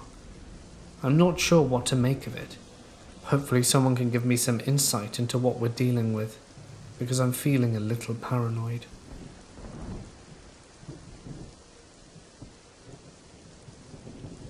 About 6 years ago, my mum and I went to Walmart to get her meds. She gets home from work late, so we go over to Walmart at around 7. The parking lot is horribly underlit, as is the entrance to the store. As we're walking towards the entrance, a man walks towards me and pauses like he's going to start a conversation with me. He's wearing a cap, cargo shorts and sneakers. I can't really make out any details of his face, but I'm fairly sure I didn't know him. My mum and I walk in and go to the pharmacy counter, which is right in the front of the store. I can now clearly see the guy. He looks to be in his late 20s/early 30s, is very dirty, and his eyes are very sunken in. He keeps staring at me and walking around where we are. As my mum is speaking with the pharmacist, I notice another man start walking with the first. This man is very heavy set with dark hair and glasses, and is far dirtier than the other man. The pharmacist needs a few more minutes to fill in the last script, so we sit and wait. I tell my mum about the men, and she tells me to stay near her. The guy is in the cap, mumbling loudly to himself, and keeps pacing behind me. I ask my mum for the truck keys so that I can wait outside for her. She says that being a little 17-year-old girl in a dark parking lot is a bad idea, even without two people following her. She sees that I'm uncomfortable and on the verge of tears, so she gets up and goes to talk to them. I'm her only child, so of course she's very protective of me. She walks over to the men, speaks to them for about 2 minutes, and they're far enough away that I can't hear what they're saying, but I can see how uncomfortable the men look. As my mum walks back to me, the men leave the store. I ask her what she said, and she just replied that she took care of it. I felt a shadow person once. Back in December, I had been up for about 4 days on a methamphetamine binge, and on the 4th night, I stupidly decided to take an Ambien to try and get some sleep. I ended up being awake through all of it, and started to see dark silhouettes walk by me only a few feet away while I was on the couch. Eventually this progressed into crowds of them walking by, as if people were just getting out of a movie theater or concert. Soon after, I looked across the room and saw 2 figures that looked like a guy in a lab coat and a girl in a dress, silhouettes from afar, talking to each other, and I made the mistake of staring too long. They seemed to notice me looking, and the girl figure proceeded to walk towards me, and when she got close she put her arms out. I freaked out and went to slap her away when she got too close, but then I did feel my hands make contact with her arm. I then turned, shined the flashlight from my phone on her, and she was completely gone. This was by far one of the scariest things I've ever experienced, and I still get chills just thinking about it.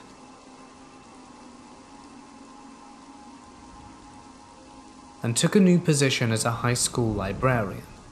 There was a little snack bar run by the cafeteria workers in the student center. Bill was the guy who manned the register for the snack bar.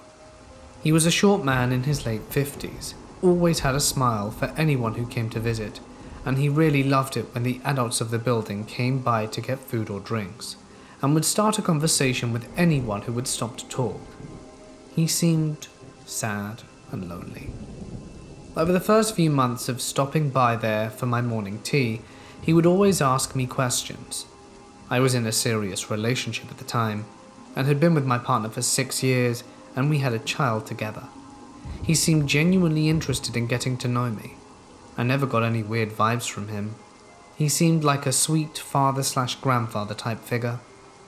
Over the summer between my first year of working and my second, my boyfriend and I broke up. I didn't talk about it at work when I could help it. It was painful to talk about because we'd been together for so long and had a child. I was trying to date online. I was on the main ones: Facebook dating, Tinder, Plenty of Fish, and Bumble. I live in a pretty small town, so the same men were on the same apps, and went on a few dates, but overall the entire process was a disaster. I only stayed on the apps for that first full semester of my second year, and then deleted them all to remain single. During this time, Bill's attention started to change. He would get very excited when I came down to get my morning drink.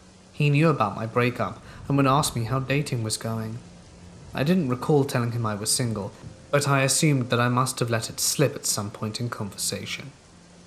I would come back in the mornings and tell him about all of my terrible dates, and I remember telling him that I was giving up on dating.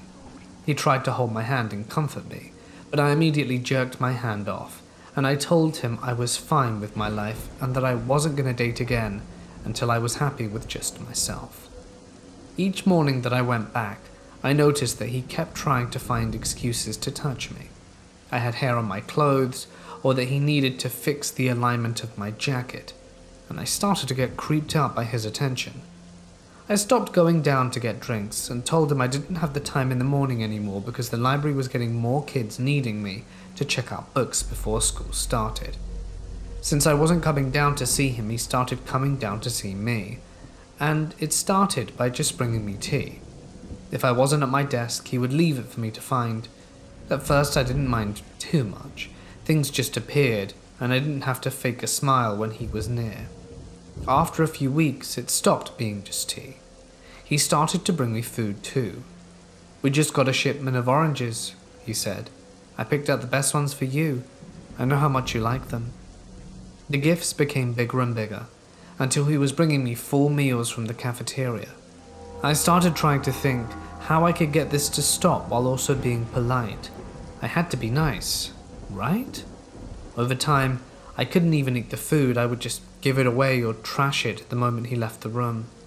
The next time he came down with his arms filled with free food for me, I told him that I didn't want him to bring me anything because I was on a diet and I was bringing my own food to school. "You're perfect just the way you are," he said with a big smile, and I replied with a thank you.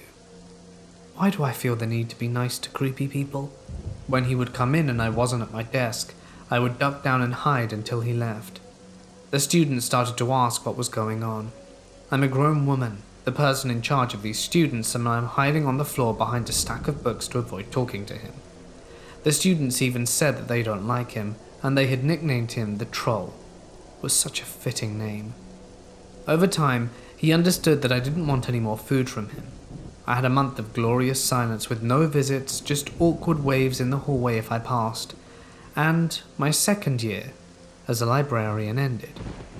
When the third year started back up, I had a lovely summer without any thoughts of him. I walked into the library on my first day with a present on my desk. I opened the package, and it was a coffee tumbler with a gift card to Starbucks. No name or card to say who gave it to me. I wasn't sure if it was him, so I went down to ask, and he said he wanted to buy me something special and to have my school year start with a smile. I accepted the gift and thanked him. I'm not saying no to some free drinks, but I shouldn't have taken it, and I know that now. At least once a week he would bring me something, and each gift got more expensive and I became increasingly more uncomfortable. By October I told him to stop, not to bring me anything. Do not buy me anything, it makes me uncomfortable, and I will not be buying anything for you in return. But he didn't listen. He kept bringing me things. I knew he couldn't afford on this cafeteria worker's salary and told him to just stop. I started to get angry. I was no longer smiling or saying thank you, and I realized my biggest mistake now. I took the gifts. I took them because I don't have a lot of money, and the gifts were truly all things I needed or loved, and really, I should have never accepted them. I started to confide in other workers of how uncomfortable the whole situation made me. Most of them would just reply, "He's single and really nice and obviously likes you. I know he's older, but you should just give him a chance." I did not. With each unwanted gift, he would say, "I know you told me no more gifts, but I had to get this for you."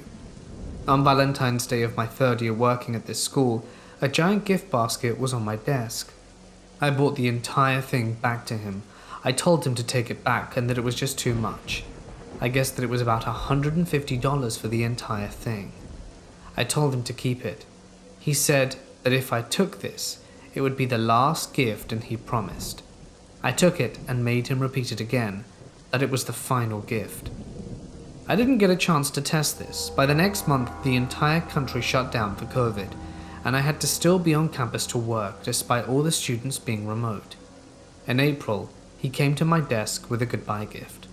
He was quitting his job because they could not pay any of the cafeteria workers without students on campus, and was moving away. I cried with him, partly because I'm empathetic when others cry, and mostly from relief. He was leaving, and I never had to speak to him again. The next day I had a friend request and a message from him on Facebook. I didn't respond or accept, but it did fill in some gaps from my knowledge. He had a car as his profile picture, and I remember the picture from all my online dating apps. That's why his demeanor changed. He saw me on all the dating apps and I had ignored him. For 8 months I thought it was over, and I didn't think about him. School started back up this past August with students back on campus. It was a relief not to worry about seeing him or finding random things on my desk, but in October my work phone started ringing.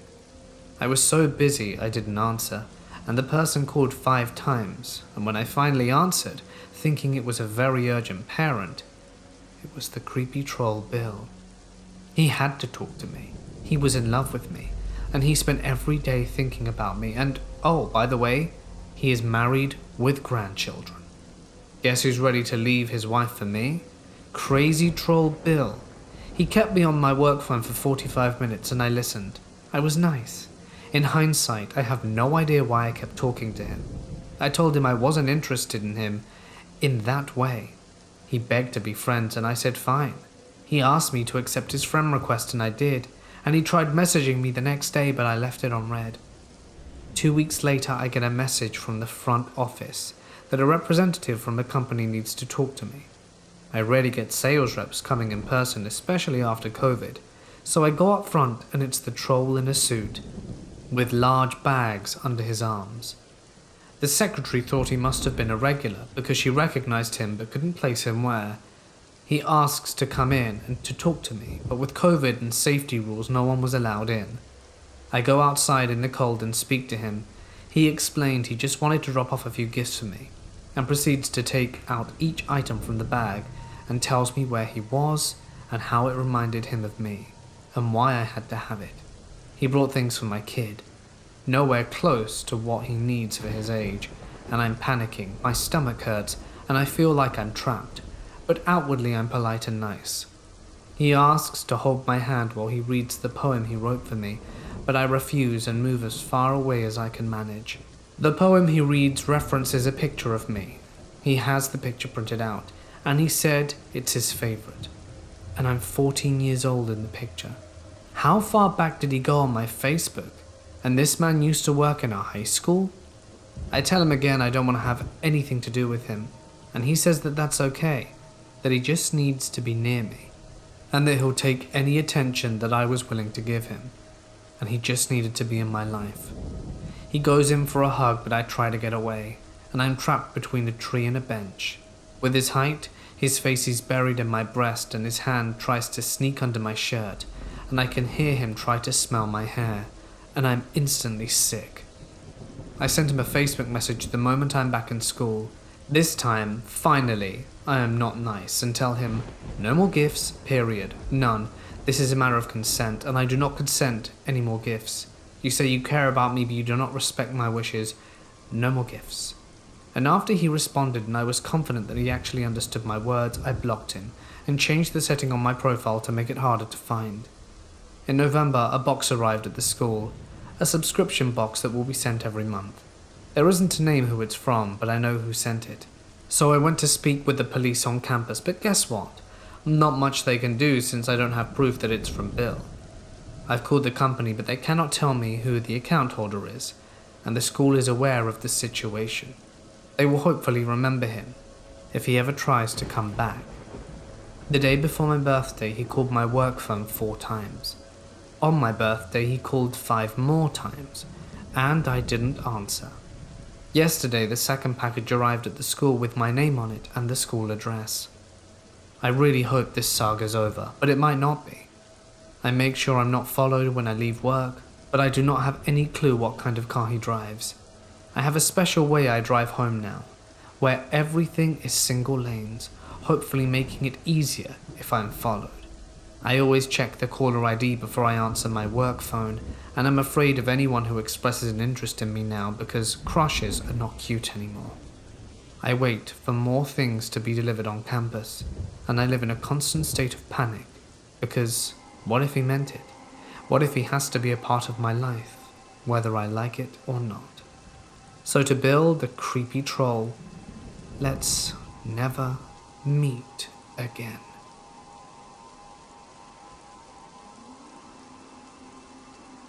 I was in a room in my house at night, and I had the lights out, and a candle was lit on a table roughly in the middle of the room. The candlelight was causing all the normal things in the room to cast shadows. However, on one wall, there wasn't anything but a box against the wall, and I might add there was nothing between the candle and that wall but the box. So on that wall was a box up against it, and the box's shadow. Well, at some point I looked up, and there was a shadow of a man sitting on the bed, but there was no one else in the room but me, and it wasn't my shadow.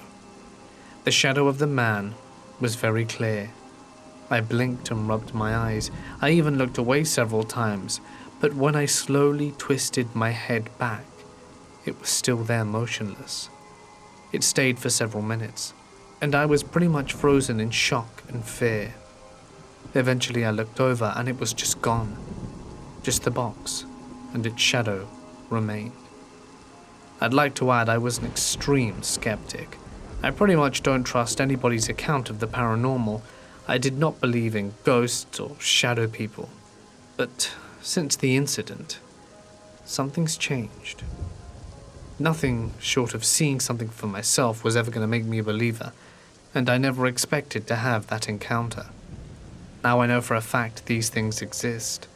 By these things I mean what I saw. But as to what it was, I can't fathom an explanation.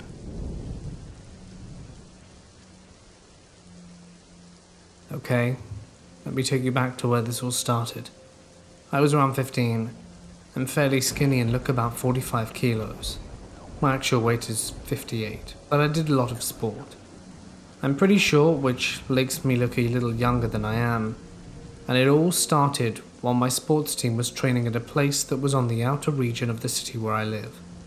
While I was walking back home, I saw a group of grown-up men standing at the other side of the street.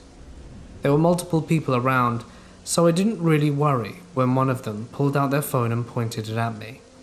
The sun was setting, so at first I thought he was taking photos of the sunset or something. But as I continued walking, I saw that he was following me, with his phone camera, and I felt very uneasy. I started walking faster. My dad has a shop in the street, so I usually went there first to put my stuff down, so that he could take it home with his car and I would walk. But at this day, I would stay at the shop and wait until he closed to just drive home with him. They would stay there more often, so I mostly just put on a bug jacket and tried to not get noticed, since I didn't know what else to do. The second time was during winter, and we were training in a closed sports center. It was fairly busy, and there was also a Christmas market, so I felt pretty safe. But when I was walking by, I saw someone filming me. Just like the first time, but it was a different dude, and I started to freak out in my head.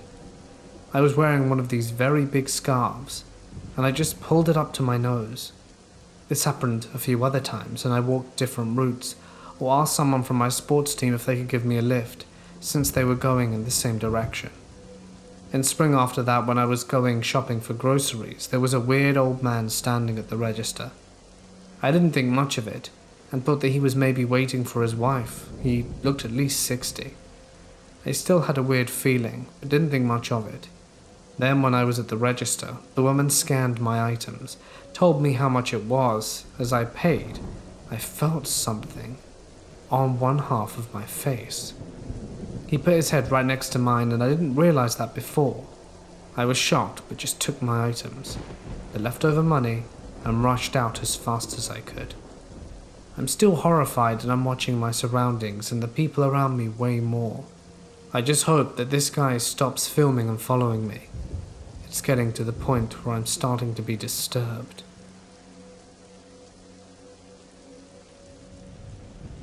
When I was a young chick, I worked for Starbucks for a while. Our store was in the worst part of town, in a retail park. The area consisted of council flats where the local council placed druggies, ex-cons, and people on various benefits. So although we had some nice customers who were there for a shopping spree, there were quite a few shady people too. A guy came in and acted like a regular, asking every girl about how we were, and we all had name tags. He was nice and chatty, but made our skin crawl. But the other girls loved him, and the guy started to come in daily. He usually came around 1 p.m. and stayed until 11 p.m, so when we closed. And sometimes, he was very pushy about staying even after closing. He always insisted on helping bringing in the outside furniture and stuff. Some managers and I were cautious, especially since we couldn't have anyone in this store after closing. He then started to pretty much groom girls, asking if they were single, then if they had boyfriends, favorite sex positions. Yeah. The youngest girl was 16. Mind you, I grew up with narcissistic parents, so I learned how to read people very early. I've always been interested in psychology and had studied it for a few years, and this guy irked me from day one. But I was nice to him because I'm very passionate about not starving to death, so I needed the job. One day he started to tell me that he had a fight with his parents and that they threw him out. He looked very sad and told me that he needs to sleep in his van, a white, unmarked van.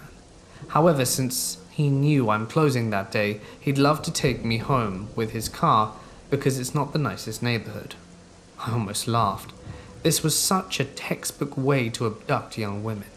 He was doing everything just as my lecturers had said a serial killer/rapist would do.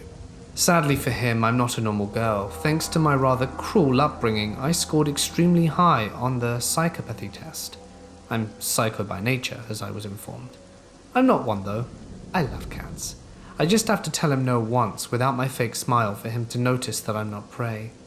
Then he moved on to another girl, and I notified the manager about his creepy behavior in order to protect our younger girlies. One of them was sweet, innocent, and oh so naive.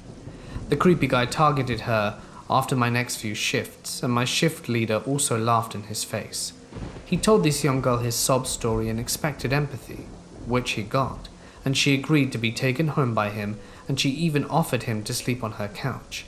Fortunately, my manager was a mama hen type of woman, and she firmly told her young barista to be more careful around strangers, and that she would be going home with her. Also, the creepy guy was then banned from the store. The manager notified security around the park, and I'm afraid I won't have a happy ending to this story. All I know is that the police were later involved somehow, and he vanished from the area.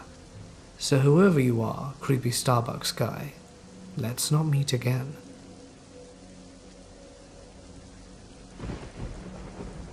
Shadow people.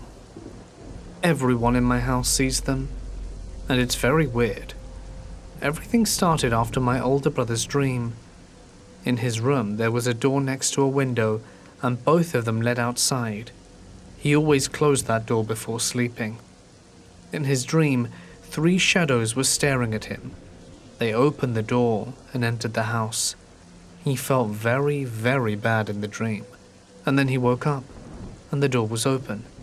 And after that, we always saw the shadows in our house. I really don't think they're good, but not bad. Strange things have been happening since then. Light bulbs exploding, mirrors falling off the wall, things moving, and sounds when we're home alone. We don't know what they are, but I think that someone is looking after us. My mum has a lot of porcelain dolls, a little room full of them, and she said that they're protecting us. I asked her what she meant by that, but she just smiled. Maybe, thanks to them, the shadows are not there to hurt us. But who really knows?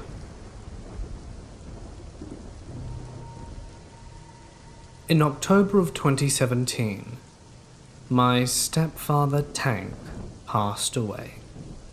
Everyone I know believes he actually did pass away. I never did believe it though, although there are records of his death. Now, I say this because I've had some odd encounters with someone that looks, sounds, and walks with a cane like he does.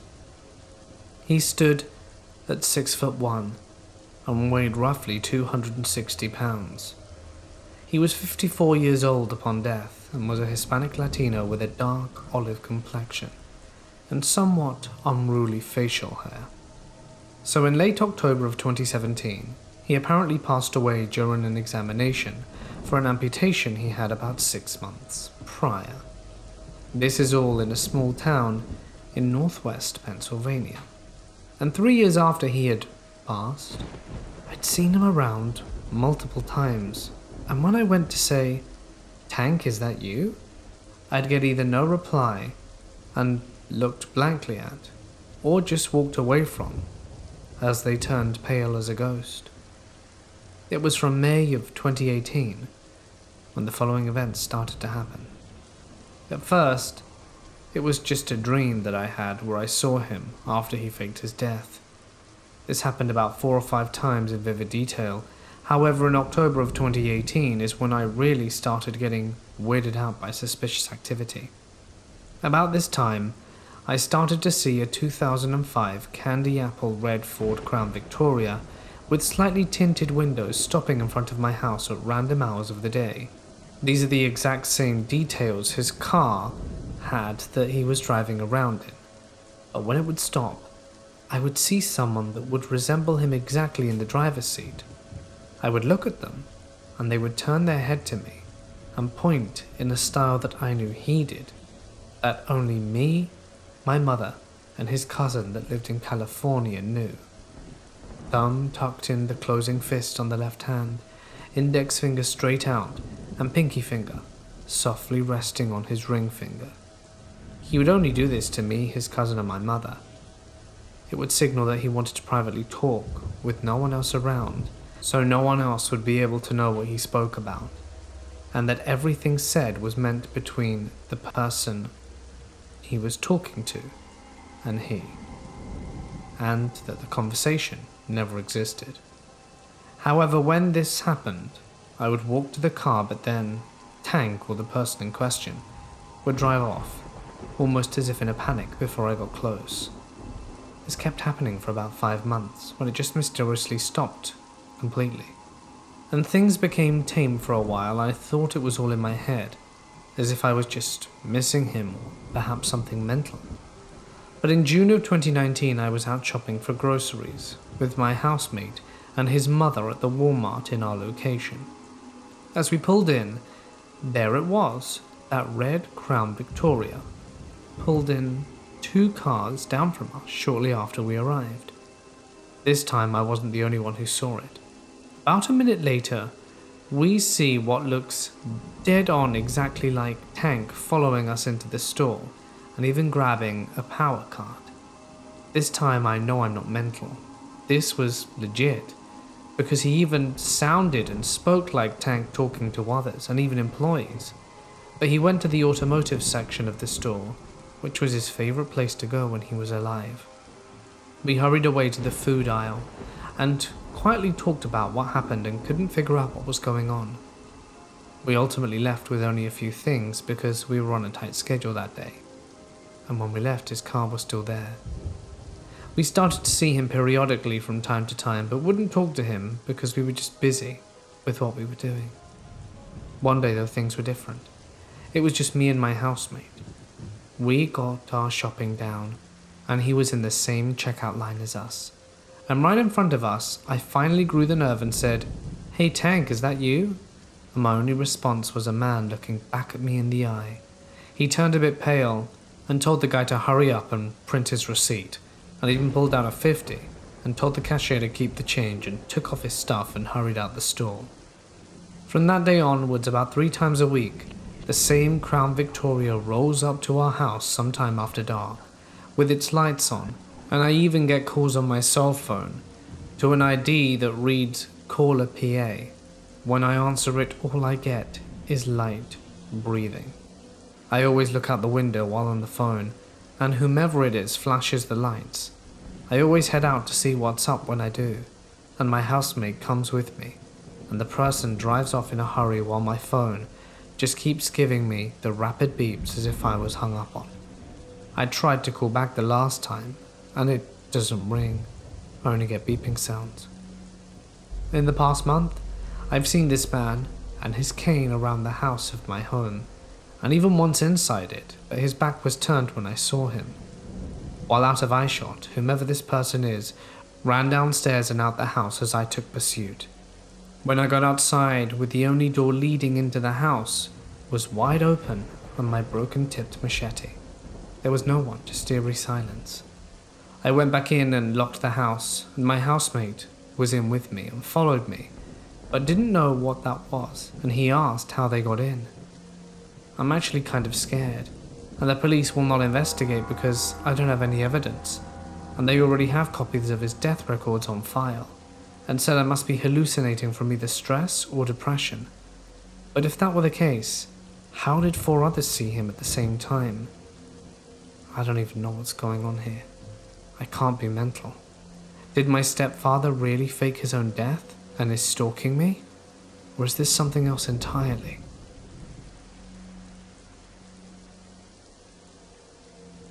My girlfriend and I had been dating for around 3 years, and I have never had an experience that was as close of a call as this time. We are mostly nocturnal creatures, especially when we're used to working the night shift at a factory together. To us, midnight used to be like noon, and we loved going out to the store around this time because we are usually the only 2 of 10 people in the place, including staff. One night a year or so ago, we were doing our normal Saturday evening shop at around midnight, when I got the strangest feeling, not even 5 minutes into our journey. It constantly felt like we were being followed, but every time I would look there'd be no one there. I eventually wrote this off as paranoia, and started to have a good time and make an adventure out of the trip. We were finishing up on the non-grocery side of Walmart, taking the long, straightaway roads towards the groceries so we can get down to business on getting food. My girlfriend was telling me about her last attempts and statistics of her shiny hunt in Pokemon Ultra when I finally noticed him. I heard a slight clicking noise and looked back casually to see a man pushing a bicycle alongside him, walking a few steps back. It was brand new, like he had just pulled it off the rack as he walked past and was staring at me, and I got a bad feeling. I positioned myself on the other side of my girlfriend so that I was between him and her purse, which raised red flags to her. I told her to keep walking and act natural. A few minutes go by and the man makes a mad dash around a median chip display towards us, stopped dead when he saw we didn't flinch. Now, I'm not exactly a muscular guy, but I suppose my 6'4" stature made him nervous about what I was capable of, since I was wearing heavy winter clothing. I never broke eye contact until he turns around and walks back in the direction he was following us from and vanished. For about 30 minutes we shopped around, wondering if I was just being paranoid still, and we disregarded it as much. That is, until we were checking out. As I finished checking out the groceries and got ready to pay, I saw the same man on the bicycle with the front basket full of food and a woman's purse in his right hand, pedaling as hard as he could. An employee made an attempt to grab him but was too slow and he got away. Then we asked a nearby employee if we just saw what we think we did and told them about what happened with us, and they said they weren't allowed to tell us anything and threatened to charge us with trespassing if we didn't leave immediately. To this day, I have no idea if they ever caught the guy or got the purse back. We still joke about this, and her family says that it's possible I could have died if I fought back, but figure if he had a gun, he wouldn't have hesitated like when he did when he finally caught up to us.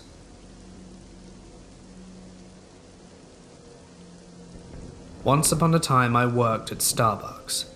While I've had many experiences that could certainly be deemed horrific, this is the one I'd like to share with you.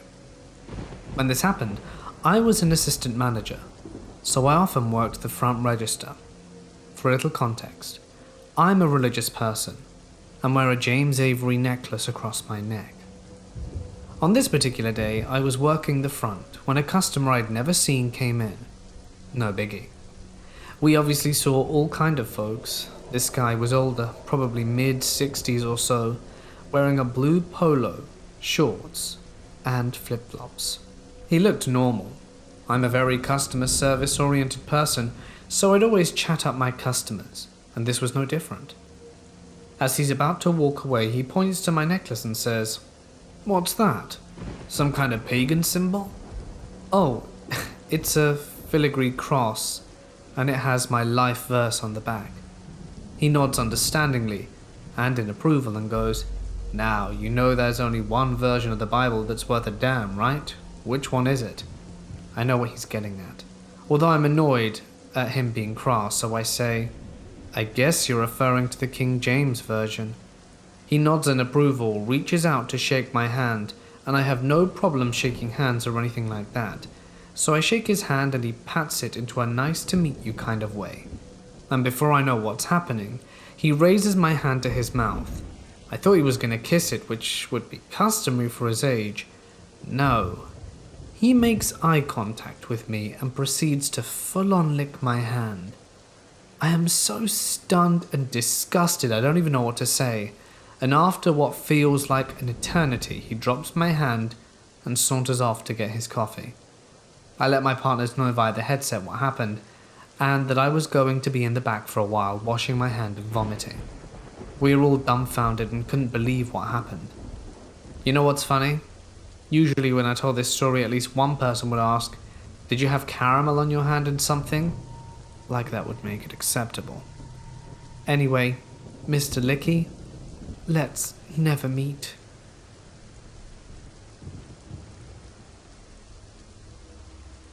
This story takes place between August and October of 2009. I was a graphic designer at an agency shortly after I left college. Every day was incredibly stressful. They never knew how to say no to the client, and always overpromised and underdelivered. Every project was an emergency. Finally, my then girlfriend, now wife, suggested that I try meditation. I am in no way a religious guy, but I can admit, strange and unexplained things happened outside the realm of what we understand as normal. So I did some minor research, and started off with Kundalini meditation, and borrowed an album from a co-worker to guide me through it. The first time I did it, I was just a little dizzy. There are a lot of breathing methods implemented in most meditations, but Kundalini asks you to do several different types. The next time, it was around 3 a.m. It was in an attempt to get me to sleep. My girlfriend was asleep, and I was sitting on the floor of our bedroom by the bed. I could hear my breathing, and my girlfriend's breathing, and distinctly the breathing of someone else. My eyes snapped open, and I turned around expecting Tina to be standing there, but there was nothing. I turned back around, and was facing the doorway that leads out into a short hallway. That was when I first saw it. It was humanesque, but standing awkwardly, like this is not how it normally stands. It looked like it was struggling to stay on its 2 feet. I couldn't make out any detail. It was entirely black, not to be confused with an absence of light, but black as in color, and it was standing in a dark hallway. We have a wireless switch for our fan light, and I hit the light. Nothing was there. The next day, I dismissed the experience as to it being late, and I was trying a weird breathing exercise, so naturally, my brain must have just been playing tricks on me, and I overreacted as I was very tired. I went to work and came home. Tina called, said that she was running late, and that she would be back in a few hours. I said I would have dinner ready. The water was boiling with the pasta, and meat sauce was on a low simmer, and it had gotten dark. I had been playing a game when the timer went off, and suddenly realized just how dark it had gotten. I went into the kitchen to strain the pasta. This part happened in the blink of an eye, and I had the feeling that someone was there, like having your eyes closed and someone holding their hand in front of your face. I freaked out and thought it was an intruder, and turned quickly with a knife from the counter. With all the survival skills I have, I still dropped the knife when I saw it. It was only there until it was in my direct field of vision. It was, again, in perfect lighting. Still a totally black spot, not really reflecting any light. Still, no details inside the silhouette. I stood for what felt like forever, staring into the space that it had been possibly occupying, and darting my eyes around to the other dark places to make sure I was alone. I did not want to tell Tina about it, because a few years before, she had previously had night terrors and would wake up screaming. Weeks passed and my hesitation to walk into a dark room passed with it. Eventually I decided to leave my job because of the backwards work ethics, and they were not going to pay for the 2 weeks of off time I had not used. So I took the 2 weeks as vacation and decided to give my 2 weeks notice when I got back. It was going to be a staycation, sleeping as long as I could, playing games the rest of the day, and I would cook dinner and be all around relaxed when Tina got home. About a week in, I woke up briefly as Tina was getting ready for work and fell back asleep. What I thought was minutes later, something felt off and I opened my eyes. Out of the darkness of the hallway came a figure, like a rigid corpse being thrown at me, flying over me and landing on me. I sat up with a short scream. I was 28 years old at the time of writing this and had been working freelance from home since I left the job in 2009. I have seen what I like to call the stranger thing about 10 times. The sightings have not always been at night or inside the house. I have not seen them since earlier 2010, but I have also not practiced any meditation since those first few times. I have actually done several pieces of artwork on the thing I saw. My wife in recent months has also gotten into Kundalini meditation. Apparently this stuff happens a lot if you're not prepared mentally for the meditation. If you start slow and build your way up, it goes a lot better. But I had jumped headfirst off a cliff into full Kundalini and did not have a good time. It can work and be wonderful and fulfilling if you put the work in. Otherwise, it's pretty horrible.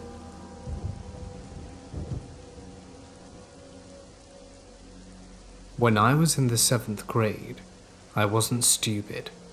I knew when someone was watching me, and I sure wasn't ugly. I was in shape from playing soccer and going to the gym to stay in shape. I wish I loved myself a bit more back then, but that's besides the point. I was very obviously underage because my face looked 10 and I wore a backpack. Plus, my school was directly next to the Starbucks where this group worked. Since I was in a bad place back then, I kept several journal entries about my encounter with this man that can help me piece together some details and timelines of the event. But for now, let's begin. I was 12, and soon to be 13 in about 4 months. I was brand new to the area, and unlike my old school, my new school wouldn't let students in early. This was awful because school started at 8:40, and my mum would drop me off on her way to work at 7:10. It was Texas, and very humid and hot most days or pouring down with rain, and to avoid sitting outside in the awful weather, I'd have my mum drop me off at the Starbucks directly next to my school. So many middle schoolers would be there, and even some elementary schoolers, because the elementary school was connected to my middle school by a gate. So if you saw a young girl with a backpack, it was extremely obvious the girl wasn't legal.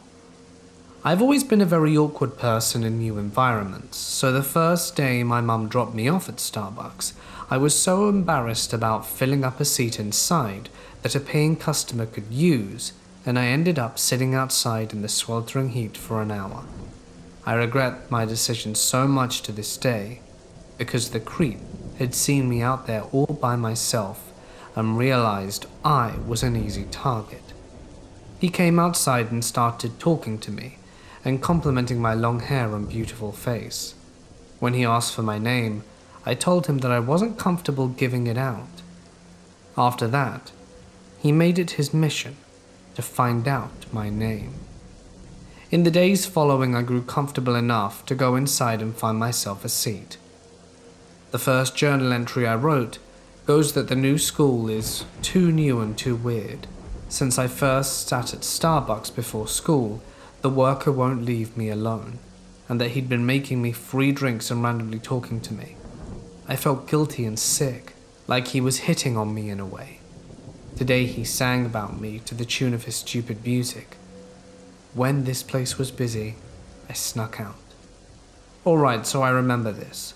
I walked inside the cafe and he was mopping/sweeping up a mess, and he was obviously in control of the audio because some songs I had never heard started playing. He saw me enter and began to sing, badly, about what I was wearing at the time and describing my long hair like I was Rapunzel. He had already made my usual drink and handed it to me as a few strangers watched. He knew my schedule like clockwork. Normally I sat in the corner seat that faced the register, but today I sat with my back to it so that he couldn't see my face, explaining what I meant by feeling guilty. I didn't like to accept free things from anyone, and I grew up being called spoiled by my older sister, so I grew used to telling everyone no when they offered things to me because my sister would get jealous. This is the next entry I have about him. Today was terrible. I got dropped off earlier than usual, and I was begging the worker wasn't there. But he was. He kept calling me my name, which I never told him, and he pronounces it as Jacotta. He was giving me a drink to give to my teacher, which I hate, and he also told him by name in the first place. The reason he was giving him the drink was because he told him my name. I gave him the drink back and left. So the day before, I was sitting in Starbucks, and my social studies teacher walked in wearing his lanyard and ID. This creep had been asking other teachers before about my identity, but none of them taught me and didn't know it. Well, obviously my social studies teacher would, since he taught me. And after the worker made my teacher's drink, he pointed at me and asked my name. Dakota, he said, and then left. The next day I grabbed my drink and waited the hour for class to start. As I'm leaving, the creep calls out my name, which he misheard, and I go to the counter to see what he wants. He pushes a big, hot drink towards me, and I remember being very confused about why he made me 2 drinks since I already had 1. Anyway, I liked them cold, not hot, since it was still summer. When I asked him what it was for, he told me it was to give to my teacher since he was kind enough to give my name away. I was frazzled. I gave him the drink back and left. I am glad I had written it down in my journal because my brain created a fake memory of walking down the hallway and giving my teacher the drink, which was obviously not the case. The next entry goes something like this. We all have that person we'll do anything for. Hannah. We all have that person who makes us question our sanity. My friends. We all have that person we'd never admit to ourselves we're scared of. The Starbucks worker. A few weeks later, the next entry of him goes something like this. I saw the creepy worker after school. He was outside the Starbucks talking to two sitting smoking ladies, standing over them and smiling. The girls had kids, and I was near the window and I couldn't stop looking at him. I didn't want him to see me. He's creepy, and I kept my hood up. This was the last of my entries, but the year I was in 8th, I still saw him frequently in passing. I knew he didn't work Wednesdays, so I would only enter Starbucks if it was Wednesday. Some other things to note. He treated me special and no one else. Once again, he knew I was a minor, and he'd frequently tell me I was beautiful. He once asked me if I wanted to know his name, but he wasn't wearing a name tag, and I wasn't about to say yes, because it would have given him the wrong message. Maybe he'd have thought I was attracted to him. I wanted to know it, because I wanted to warn others of him. He gave me so many free drinks, I knew damn well he was paying for them out of pocket, and he spent at least $100 on me to give me those drinks. Nonetheless, creepy guy who obsesses over a young girl, obviously underage, let's not meet again.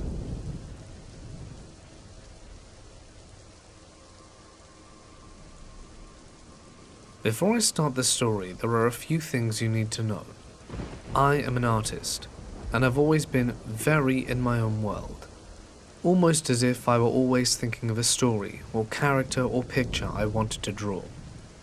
I'd walk into wars, forget anything, anywhere, and place items in the strangest of places while I was thinking. To give you an idea to the extent of this, my first place to look for anything I've lost is the fridge or freezer. I found remotes, my cell phone, art equipment, anything really inside there. Second, I've always had a very negative view when it comes to alcohol or any other narcotics. I don't mean to shame anyone if you're hearing this, but it was always something that I generally regarded as pointless. However, if you find enjoyment in it, all the better to you. Third, I'm an asexual person. I never desire it or have any interest in finding a mate, so flirting usually flies over my head. And finally, due to my childhood, I have a mild case of anxiety disorder, which has lately been worse due to this event and escalated by others. So now that you have a good understanding about me, let's begin. This particular story begins when I graduated from an upper secondary school for visual arts. Upper secondary is the type of high school there is in Scandinavia. I had a decent enough grade, my best being biology and English, and art, of course. I immediately looked for work after graduation, since I had graduated half a year late due to some health issues and the entrance exam for universities were already done. So, by the time I graduated, I had around a year and a half before I even had the possibility of applying for uni. I also sent hundreds of applications to any place that would take me, and hardly even got invited for an interview. This all took its toll on me. The constant rejection triggered depression, and I'd hardly leave the house, and I stopped taking care of myself altogether. I wouldn't shower, put on makeup, brush my teeth, anything. I'd avoid mirrors and felt as though I was a complete and utter failure, which was not made better by my parents who pressured me with, "How many applications did you send today?" Or, "You really need to get this job so you can start saving to move out." This might sound mean, but they don't mean it in a bad way, since I'd expressed the need to get my own flat for the past few years. Not to mention my relationship with my parents at the time was very strained, and my depression made me very irritable and angry, so I can't really blame them for pushing me to get out of the house. This continued for around half a year until I finally got a job in a supermarket about 8 miles away from where I lived. Life really picked up from there. I started to take care of myself once again. The people I worked with were all very nice and I had no issues with anyone, though they were very normal, so I'd get invited to get-togethers or have a pint after work. I always made an excuse why I couldn't go and would play MMOs or something instead at home. This might sound sad, but I enjoyed myself more like that.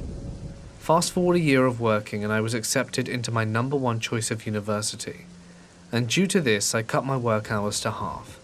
I was only at work 2 to 3 nights a week. This particular supermarket chain I worked at had a yearly festival week gimmick to boost sales, and this year we were handing out scratch cards at the checkout. Apparently, the chain had a contest with every location, and the winning supermarket would be given an €1,000 cash prize for employee refreshment purposes, i.e. booze.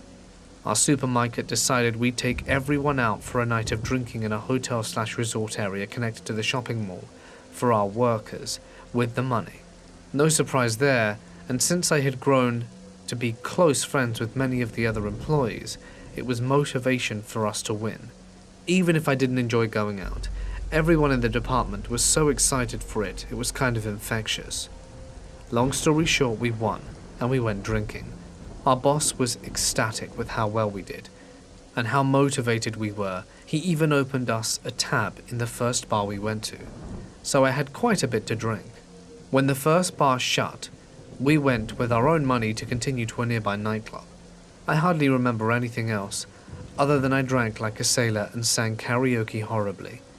We stayed until closing time, and I made my way to the train station to catch the last train home. On my way, I was stopped by a man with a thick accent, who asked if he could walk me home. I laughed and just said, "No worries." I was literally a few steps away, and motioned towards the station. He then apologized and said he thought I lived in the student buildings nearby and went on his way. I thought it was quite an endearing way to ask someone out, and thought nothing more of it. Another year passed by, and I was now living alone in a student block not far away from my parents' house. The area I moved to was very poor, since it consisted of only students, so in a weird way I actually felt very safe living there. The walls were as thin as paper, so everyone else could hear if anything happened to me, or if anyone tried to break into my home. Granted, I got an email from the company that funded the cheap student blocks that the bike seller in your address was broken into, but I never kept anything in there, so it didn't faze me. Sometimes I'd even forget the keys on the lock in the front door, and would wake up in the morning to a neighbor ringing my doorbell and handing me the keys with a joking, "Nothing to steal, eh?" There was also a very convenient bus that stopped right outside my door that I could take for both school and work, though I needed another bus to get all the way to work. One Saturday, after a 9-hour shift at work, looking and feeling like a total zombie, I was making my way to the bus stop through an underpass late at night, when I heard someone call out to me through my earphones.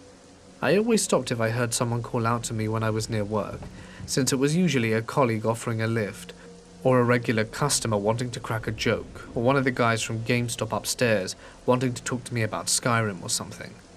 I was basically friends with nearly every employee in the mall at this point, so someone stopping me late at night in a sketchy parking lot or an underpass was relatively common. I didn't recognize the man, but then again, I handled around 600 customers every day, so I hardly ever did. I also was conditioned to flash a bright smile through years of customer service whenever I met anyone's eyes, even outside work. I'm sure the ones who've worked in customer service jobs for long enough can relate to this.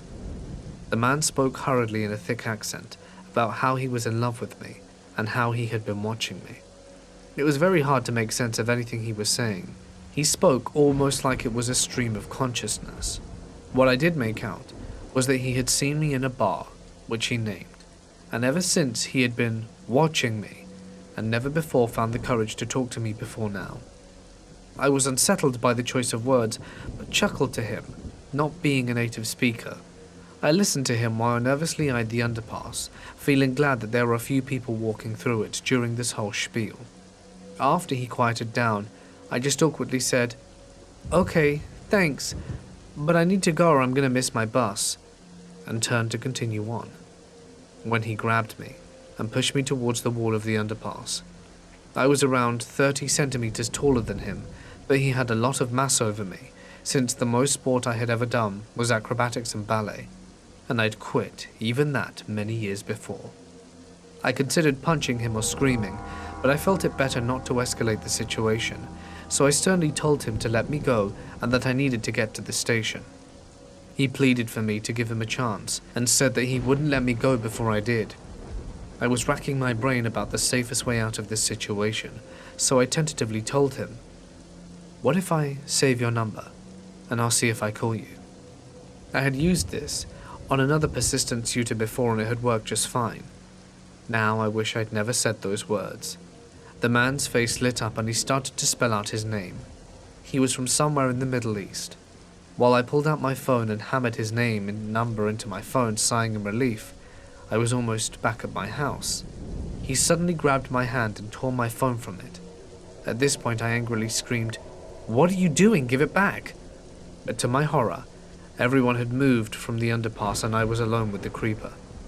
He ignored me, struggling and screaming completely, and calmly just called his own phone number from it, before handing it back to me, as if what he just did was completely normal. I stared at him, terrified and dumbfounded. Then he hugged me tight, cupping a feel and tried to kiss me. I hurriedly blocked his mouth with my hand and forcibly pushed him away. I didn't say anything anymore. I just ran out of the underpass, and he didn't try to stop me. When I was safely at home, I blocked his number first, then deleted it, thinking any deity possible that when I moved out and got a new phone, my father had insisted on an unlisted one, so he couldn't find my address out by Google. I asked my manager to not give me the Saturday night shift for a while, and explained the issue I had with her. I also asked her if he could be banned from the store or something, but she told me that she couldn't do anything before I filed a restraining order. Obviously, I had no idea what the man's name or number was anymore. Not to mention, getting a restraining order on him based on what I had as evidence was very unlikely. A few weeks went by, and he showed up when I was at work without fail, as if he knew my shift, even though I had a different shift every week. He would just stare at me from outside the shop, or buy a single lollipop or something else, something cheap, multiple times a day, paying with cash, so that I had to extend my hand out to him, which he always took, and held for as long as possible if there was no other customers there. The horrible thing about this was that it was not unusual to get a creepy customer every so often. Every now and then you'd get them if you worked as a cashier. Mentally ill or just socially inept, desperate people mistake customer service as genuine interest, painfully often. And you hardly paid any more attention to it than the other customers, since nearly always it's a short-term kind of thing and harmless. The man could have been stalking me for God knows how long, and I don't think I would have noticed. The thought that I only noticed this now that I'd had the earlier encounter with him, was enough for me to lose sleep over, and getting recurring sleep paralysis nightmares of someone entering my room and breathing heavily in my ear as a result. This went on, and it was now a few days until I had 8 weeks off work for summer vacation, which I had requested, half paid, half unpaid. The thought of not having to go to work and face the man every day was enough to cheer me up, so I threw myself into an extracurricular school project, a game for a museum exhibit. One day I had stayed at school working on a 2D rig for said project until school was closing, and the janitor ushered me out of the classroom. I had a little while before my bus was due to arrive at the stop, so I decided to catch some fresh air after working nearly 12 hours on the computer and walked to the nearby station that was at the end of the line. The bus was already waiting, so I rushed in, and after I paid the fee, I faced the back of the bus and my stomach turned. There he was, with 3 friends, the guy in a thick accent. My stalker. We were the only passengers. I contemplated exiting the bus, but the next one wouldn't be for at least an hour, so against all common sense I decided to stay on. I sat at the very front of the bus hoping he wouldn't notice me, but as soon as the bus left the station he moved to sit next to me, and his friends moved to sit beside me, as if he knew this was the line I usually took, and just waited so that I couldn't exit the bus. I was ready to throw up, so I turned the music in my ears so loud it hurt. I ignored every tap and shoulder grab. I clenched my laptop back on my lap, ready to sacrifice my computer and smack him in the face with it if he tried to do anything else. Then the realization hit me. This line stopped literally on the front door of my building. My name was plastered on the front door of it. He would know where I lived. I felt as though I could burst into a howling cry at any minute. My thoughts were going a mile a minute, considering everything that could happen to me if I didn't have a way to get out of this situation. I knew there was a longer stop coming up later, so I decided to try and make my break there. When the stop rolled around, music still breaking my eardrums, heart pounding, I said, "Sorry, I need to get off," and made my way to the mid-doors. All 4 men followed me, speaking fast in what I assume is Hebrew. When the door opened, I stepped out and walked for a while, before suddenly turning back and running like I was possessed, back into the bus and yelling at the driver, "Please, drive, just drive!" The driver looked taken aback, looked at the men who were running towards the bus and back at my face, twisted into loud sobs and how I was shaking, and decided I was serious. He closed the doors and sped off. He stopped the bus at a garage a few miles away and asked if he could do anything, like call the cops. I just kept crying and retold my first encounter to him, when something in my head clicked. The bar. He had specifically named it. It was the nightclub we went to continue our drinks over a year ago when we won that contest. I had never been after I had visited that time. He said he saw me there. He had been tailing me for over a year. That night, he was the one who offered to walk me home. That's why he showed up at my work without fail whenever I was working. I sobbed, howled like a damned tortured cat, and the driver told me to go lie down in the back and that he'd drive me home. I told him it was the last stop. The driver dropped me off safely home before he continued his round, risking his job for my safety. I couldn't thank him enough. I didn't even know his name. After the second incident, I called in work sick until my vacation and cut my hair and dyed it black. I also spent the vacation biking around my hometown during the day, not venturing to the town my work and school were at for the whole 2 months. I occasionally still sometimes have those sleep paralysis nightmares, but very fortunately, I never saw him again. A small part of me thinks it's because he doesn't want me to. One thing's for sure though, I never left my keys in my lock again. So to the creepy man with the thick accent, I implore you, never come looking for me again.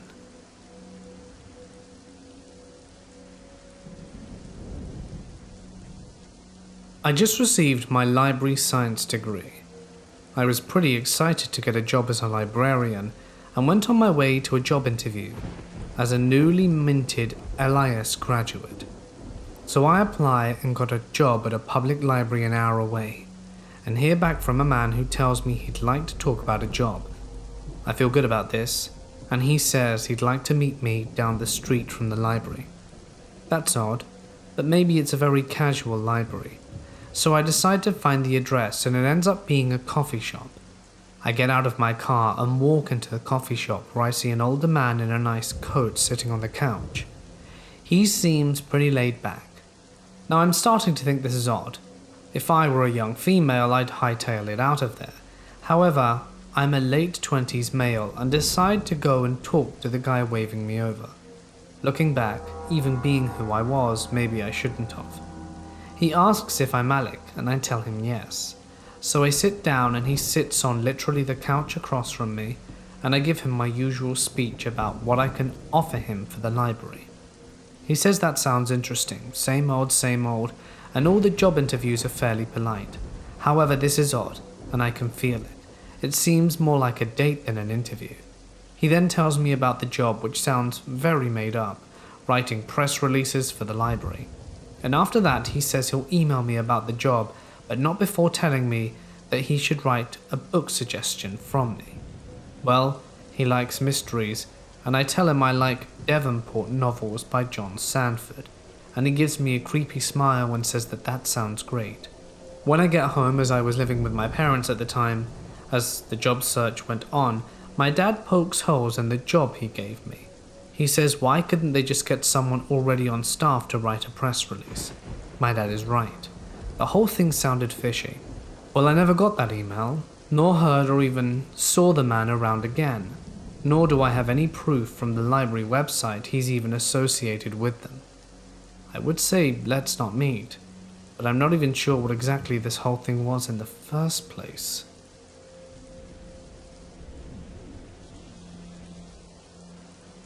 When I was 5 to 6 years old, I lived in a regular 3-bedroom house and shared a room with my brother.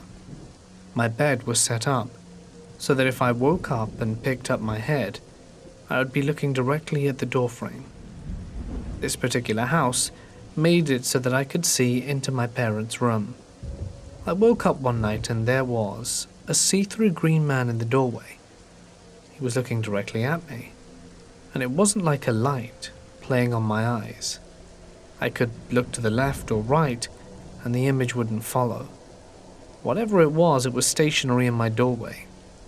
The man must have been about 6 feet and muscular. He also seemed to have the transparency of the Predator, only I hadn't seen the movie yet. However, when I finally did see it, I thought that's who was watching me, but that's a different story. I screamed for my dad and told him there was a man right there pointing to the doorway. He freaked out, of course, and couldn't see it.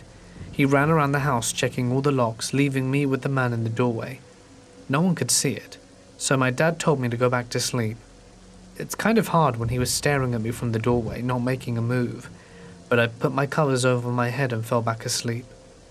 Fast forward 3 years later to another house. My room was set up in the exact same way, and I woke up with the door open again, and standing in the doorway was the exact same man, watching me from the doorframe for however long. Only this time I wasn't afraid. This time I remembered thinking, "Oh, it's you again." I went back to sleep and haven't seen him again. I make it a point to never arrange my room where my bed faces the doorframe if I were to wake up, and always make sure to keep the door firmly closed.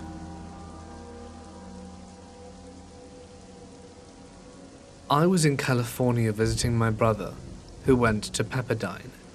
So me and my family are out shopping on this really big street full of amazing stores. The first night we were on the same street for dinner, and in fact, we spent a lot of time on that little strip. There was a homeless man sitting on the side outside the restaurant, and as we were walking out, my dad gave me a $5 bill to give to the homeless man. He had white hair and a long beard. He reminded me of Gandalf.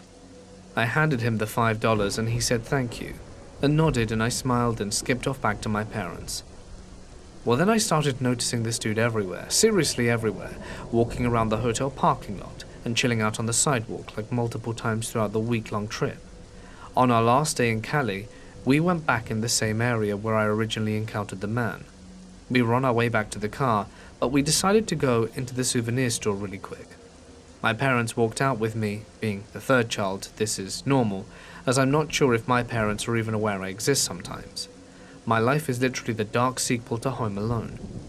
Once I realize my family are not in the store, I walk out the door trying to catch up when Gandalf the homeless man grabs me by the shoulder and literally turns my whole body to face him.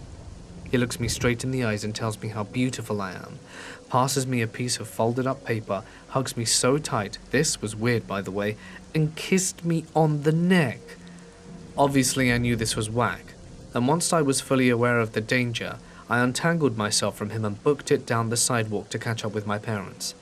As I was struggling to get away from the man, he keeps repeating, "Don't show your mum, don't show your mum," over and over. Like, dude, come on, I'm obviously gonna tell her. Anyway, I run up to my parents, and I'm like traumatized, and they don't even notice. I open up the letter he gave me and it says, "I have been watching you. It's been such a pleasure being in your company for the last week. I find your smell and look so appealing, and you're the most captivating person I've ever come across." This was only a tiny fraction of the letter. There was much more to it, front and back. Unfortunately, I never got to read the whole thing because my parents finally noticed I have this weird, dirty, and crinkled up piece of paper, and the look on my face was priceless. My dad grabs it out of my hand and reads it, but not aloud. He gets about halfway down the paper, then screams, "That's disgusting," crinkles it up, and throws it aggressively in the trash. I wish I knew what it said, but it's probably best I didn't for my sake. There were so many questions like, how did this guy know my hotel? Was it because of the parking lot? I saw him once out the window wandering around the hotel, which was a good mile away from where I first saw him. How did the dude show up so many times in my week-long trip? Obviously he was stalking us on purpose. Did he know it was my last night, and that's why he felt the need to give me a letter? Is he even homeless or just a creepy stalker that likes to prowl the streets for a new child? Who knows? I guess I never will. But I hope I never see him again.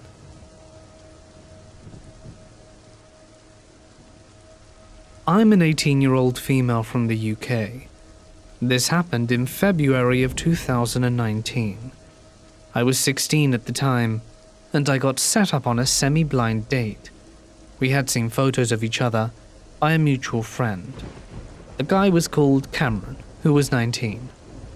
Cameron seemed like your average guy, maybe a little into video games and anime and stuff, but overall, nothing my friends told me about him seemed off in any way. Our mutual friend gave us each other's numbers, and we texted for a night, and decided to meet in a Starbucks the next day since we were both free. I never liked to meet new people this soon, but figured since Cameron knew my friend, it couldn't possibly go wrong.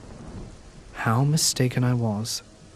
I arrived slightly early, ordered my coffee since I never liked guys to feel like they have to buy it for me, and parked up a seat facing away from the door, and pulled out a book. I'm there for maybe 15 minutes chilling out when I get a text saying he's here. So I'm like, great, I'm at this table, and I feel a presence over my shoulder, and I turn my head, slightly in acknowledgement. He must be here. Before I even get the chance to squeak a hello, his lips latch onto my neck, and he starts sucking on it. Now, I don't like people touching my neck at the best of times. I'm very ticklish, and I get super uncomfortable by people even touching it.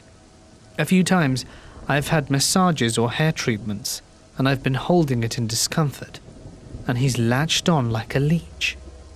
This man also smelled horrendous, kind of like dust personified. I freak out and elbow his chest to get him the hell off me. He lets go and looks at me with this weird expression on his face, and laughs in deadpan. It's really, really creepy, and I start to become alarmed, and ask him what the hell that was about, and he just said he thought it was cute. I try to have a conversation. I'm like, okay, first impressions don't mean anything. Let's try and give him a chance. He's just creepily staring at my chest. Wow, I didn't know Asians could have boobs like that. I better not let you go. That's a direct quote. You can't make this crap up. I'm distinctly uncomfortable, but I don't want to just run away. He's giving me really weird vibes, so I go into the ladies' bathroom and wait for someone else to come in. I ask her to help me get out undetected. I don't want this man following me home or something like that. She of course agrees and lends me her hat and scarf. It's February in the UK after all, and we come out the bathroom together and she manages to help me sneak out the back door of the Starbucks without him noticing me. He asked my friend where I went, but I told my friend to never mention me again. I was too terrified. I know I probably didn't behave well, I should have just told him I was leaving, but I was honestly so scared. To the guy who decided it was appropriate to suck my neck, before we had even said hello, let's not meet again.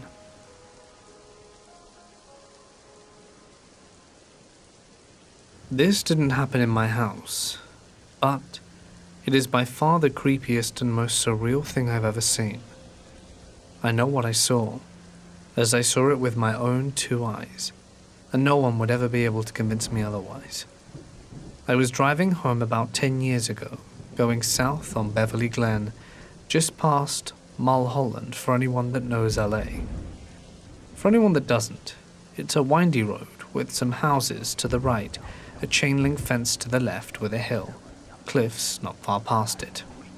It must have been around 11:30. No cars save my own on this particular stretch, and about as dark as it can get in LA. With all the city lights, there are no street lights on this part of Beverly Glen. I was going about 30 miles an hour, and I see what appears to be a person about to cross the street from right to left at the furthest point of my lights. More like the movement caught my eye. I assumed it was a person and I slowed down to avoid potentially running over a pedestrian.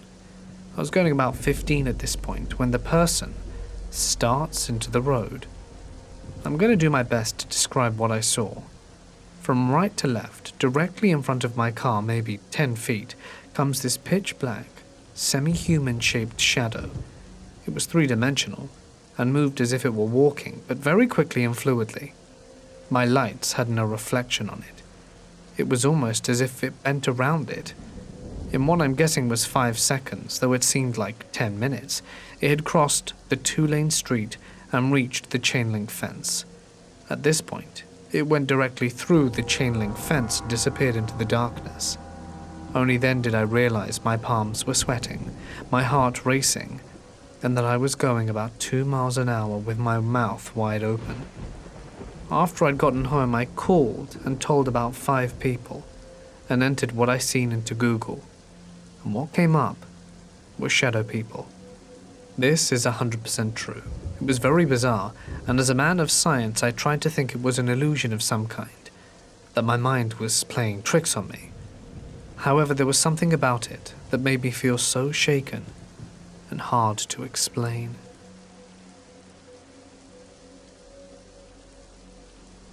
My story takes place in Florida. I was around 12 to 13 years of age. At the time, I was struggling with some family issues and school bullies. So I was in and out of school, and my mother and I were discussing putting me in homeschool. My aunt suggested a way to help me make friends and keep me in school. Girl Scouts. You read that right. Send me to the group of little girls that sells cookies and makes the whole United States fat and their mouths water at the thought of them. So I agreed because I was desperate for friends. When I say that, I mean I talked to stuffed toys and made up voices for them so that I didn't feel alone. Sad, I know. But this was the truth.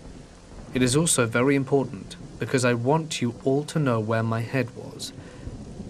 I ended up going to my first troop meeting. A week after the choice had been made, I was super excited. Sadly, it wasn't what I thought it would be. The girls there, although nice, were a bit hard for me to get close to. It was a small troop of about 5 to 8 girls, and they certainly ran in different social circles than me. Their parents were also way more gung-ho about this whole scout thing than my mother expected. They wanted this to be a stepping stone to their daughters' huge careers in college and classes. Anyway, after being part of the troop for 2 to 4 months, it didn't go well. The girls shunned me and I grew even more lonely. I even decided to approach a girl asking her why she didn't like me. She had no problem telling me, so my mum withdrew me. Another 2 to 3 months later, another troop showed up in our area, and my mother decided we'd give it another go. After all, not all girl troops are like that. People are different, and she was certain someone would want to be friends with me. She was really right. I did end up making friends. Not the entire troop was in love with me, but the troop leader's daughter and I had become the best of friends. Of course, my mother was thrilled. I finally had a friend, and was starting to smile again. It hurts parents quite a bit to see their kids upset. Her and I did everything together. We didn't go to the same school, but it didn't matter, because we'd have sleepovers every weekend. I'd go over to her house every other day after school and do homework. She had parties, lots of them. Any time her mother thought her daughter had something to celebrate, she'd throw a big party for her, and being her daughter's best friend, I was always seated next to her.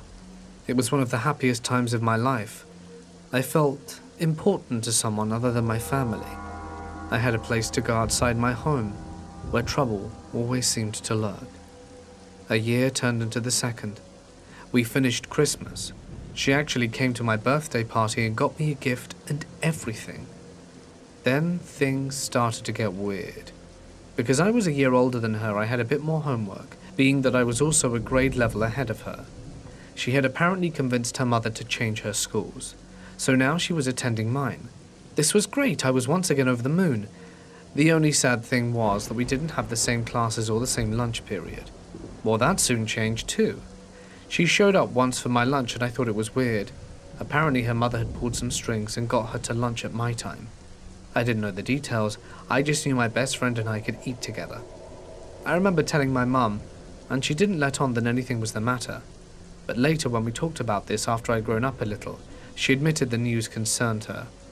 Then though, she just acted like it was the best news and I was happy. I started to go fishing with her and her uncle during the summer. Spent weeks over at her house with her mother and uncle. I'll admit the uncle was a bit different. I mean, he didn't set off any alarm bells, but he wasn't your usual uncle. As far as our Girl Scouts troop went, we became the leaders. We pushed our troop into camping trips and selling cookies more and more. It was great. I'd never been so highly regarded. The girls in the troop even began treating me like one of them. I was so happy to fit in. That ended up changing quite a lot, actually. Towards the end of the summer, I discovered her uncle wasn't really her uncle, more of a guy trying very hard to make her happy so that he could bang her mum. He eventually stopped coming round, and her mother, I noticed, drank a lot. More than I'd seen any adult drink at the time. The end of summer meant our trip was coming to an end, the last camping trip we would get before classes started up again. I was excited to go. My mum and I bought everything we thought I would need, and my best friend and I jumped right into the van. I waved goodbye to my mum, and away my troop went. Now, it's important to admit here that I had a love of horror stories. I've always loved spooky stuff and the occult, so the idea of a camping trip meant campfires and scary night stories.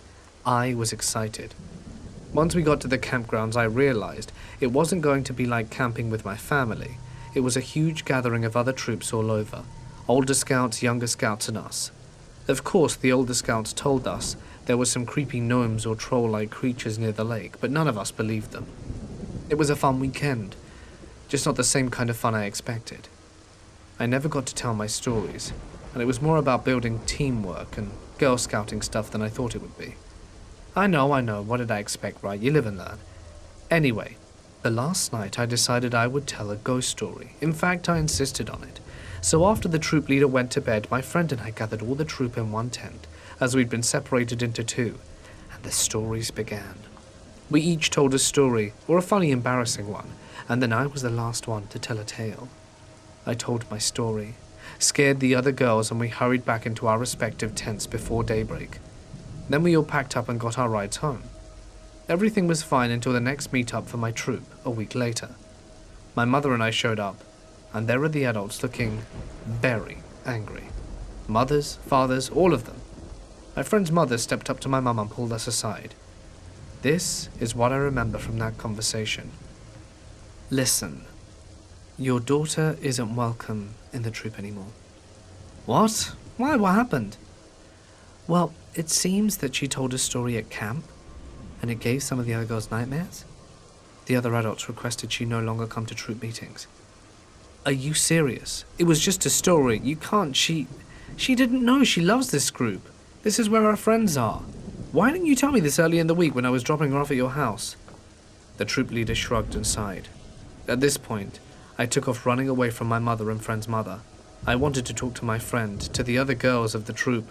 I was going to apologize to them and their parents. I found my friend. She didn't seem heartbroken in any way. In fact, she was okay with it. My friend went on to say, I never liked sharing them with you anyway. They were all stuck up and snobby. They just didn't get you. I get you. We're like sisters. So now, you and I can be together more. What? But I liked the other girls and being in the troop, and what about when the troop meetings happen? So, you're asking me to quit the troop? I'll do that. I'll make my mum quit too. No more troop. No, that's not what I'm saying. Listen, we're best friends forever, remember? BFFs. Anyone who doesn't like you isn't a good person, and I don't like them. It was the sweetest and nicest thing I'd ever heard from anyone. She was so into being my friend, best friend, that she'd give up this entire group. I broke down in tears. I was happy. I was sad. It was a lot to take in. Sure enough, the troop would be disbanded after this. It would be a month, but eventually it no longer carried on. Her and I remained friends though, and I continued hanging out with her at her house. Another uncle came into the picture. That Christmas I spent at her house. Christmas night, her mother and the uncle let us, a couple of 13 to 14-year-old girls, take a full flute of champagne. I wasn't fond of it, but we felt so adult. The uncle kept making some rather inappropriate comments about my friend and I. Her mother became annoyed. They fought. He left. The next morning was hazy at best, but I remember finding my best friend in my sleeping bag with me. It didn't weird me out. We did that sometimes, crashed in each other's beds. The next week, she called me any time I wasn't with her. Our friendship became much more creepy. The calls were every hour when I wasn't with her. She said a lot of, "I love yous," and "You are mine, my best friend, mine." I didn't think anything of it. Our sleepovers got weirder. I was waking up and always having my friend in my sleeping bag. If she wasn't there, she'd beg me the night before to lay with her in her bed. I just thought, her home life was as rough as mine, and that's what drew us together, right?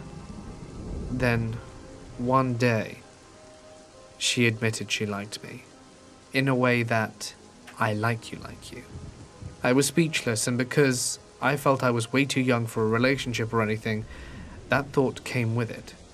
I bowed out. I told her I cared for her as a friend, and we could still be friends, but that I wasn't ready for that to change.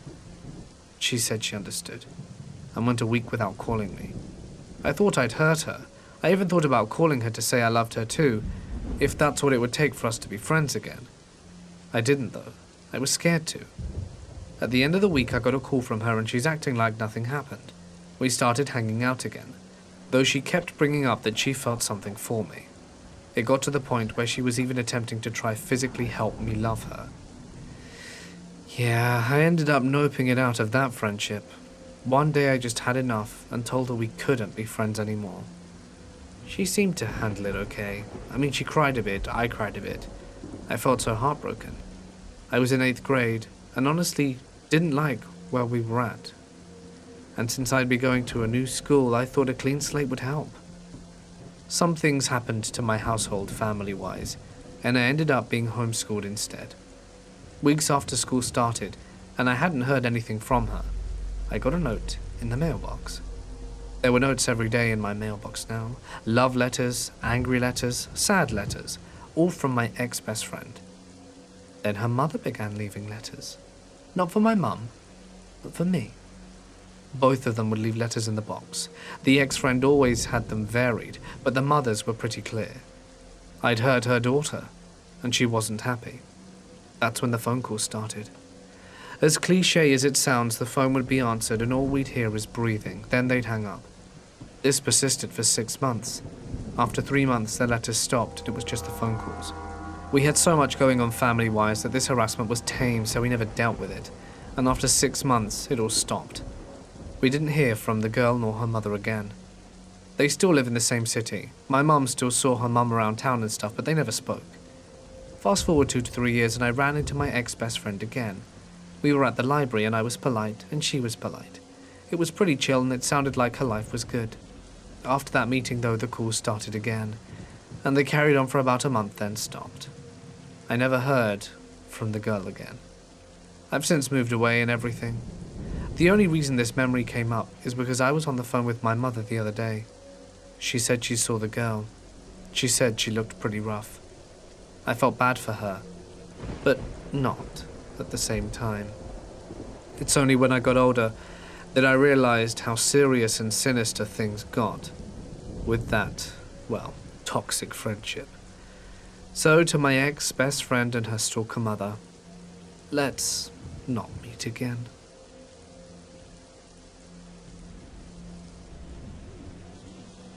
I decided to use a Starbucks gift card that I got for Christmas this one morning before class.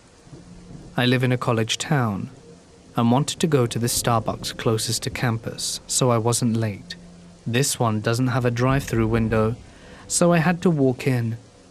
When I walked up to the front door, a man and a woman were sitting at the outside table, and they both made eye contact with me. I remember thinking it was kind of odd because they looked me up and down. Plus it's like 30 degrees, and they were clearly open chairs inside.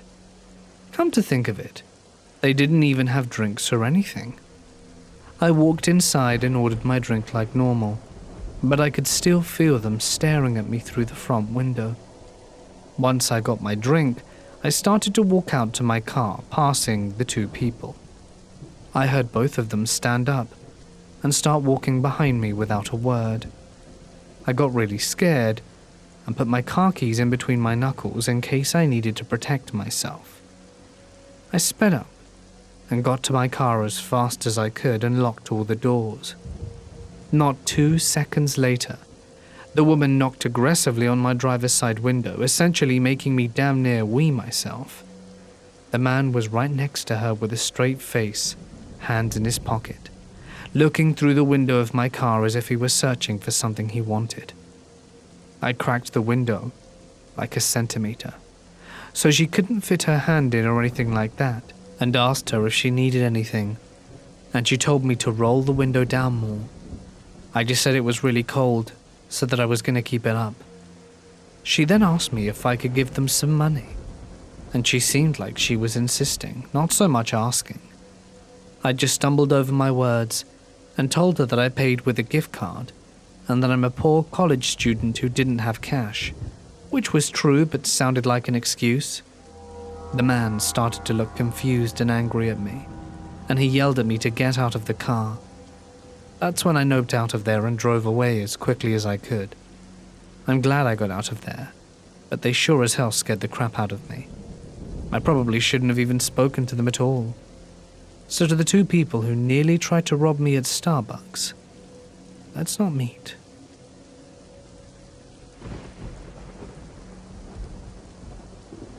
The events that happened occurred around the 30th of November to 1st of December 2017. The 30th of November is a special day for Romanians. It's the night of Saint Andrei, a night in which our folklore is supposed to be a night where monsters, werewolves, witches, and strigoi roam free. That night I had nightmares of shadow figures and monsters, and woke up sweaty but shrugged them off.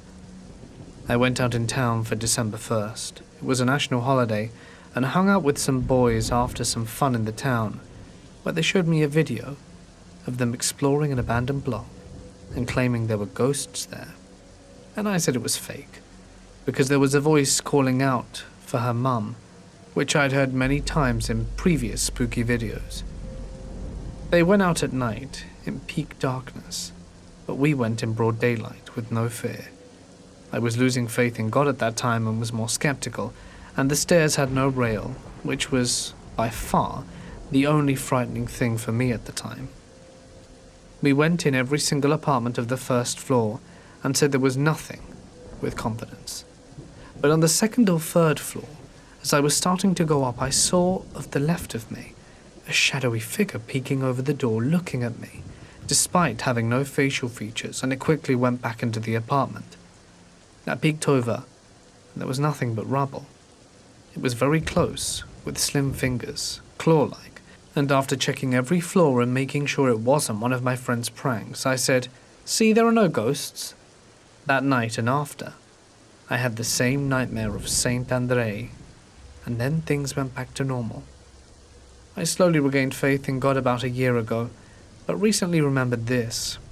I know there's a phenomenon where, if in the darkness, you're scared enough, your mind will play tricks on you, seeing what you expect to see. But I was dashing with confidence that there were no ghosts, and it was broad daylight. I was afraid that I would fall down the stairs because there was no rail, and I seriously can't explain that shadowy figure that I saw.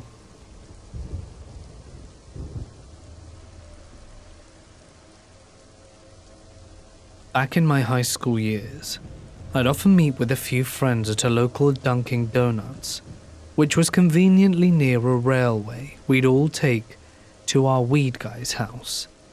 My closest friend at the time, Katie, and I usually met up earlier than everyone else just to hang out, order our extra large drinks and hash browns, and attempt at some "hey mister" shenanigans to score some tall boys from anyone willing to buy us beer. I'd consider us to be pretty naive and overall nice girls, which never proved to be an issue to either of us, until we were nice to the wrong person. Now for a little background of my hometown. I grew up in the forgotten borough of NYC, Staten Island. For those who are unaware, there was, and kind of still is, a pretty horrendous opioid epidemic, so seeing zombie-like civilians strolling the streets is fairly common. Because of this, I became pretty good at spotting out someone struggling with heroin and things of the sort. On this day, Katie and I met up at Dunking and sat at our usual booth. We were in the midst of messing around with our phones and being our overly giggly selves when I noticed out of the corner of my eye someone suddenly stop outside of the glass doors, still smiling. I glanced over to see if it was maybe one of our friends, and ended up making direct eye contact with a basic Staten Island-looking dude. I looked away unbothered and just carried on. Just another customer anyway. After the guy got his coffee, he sat directly at the table across from our booth.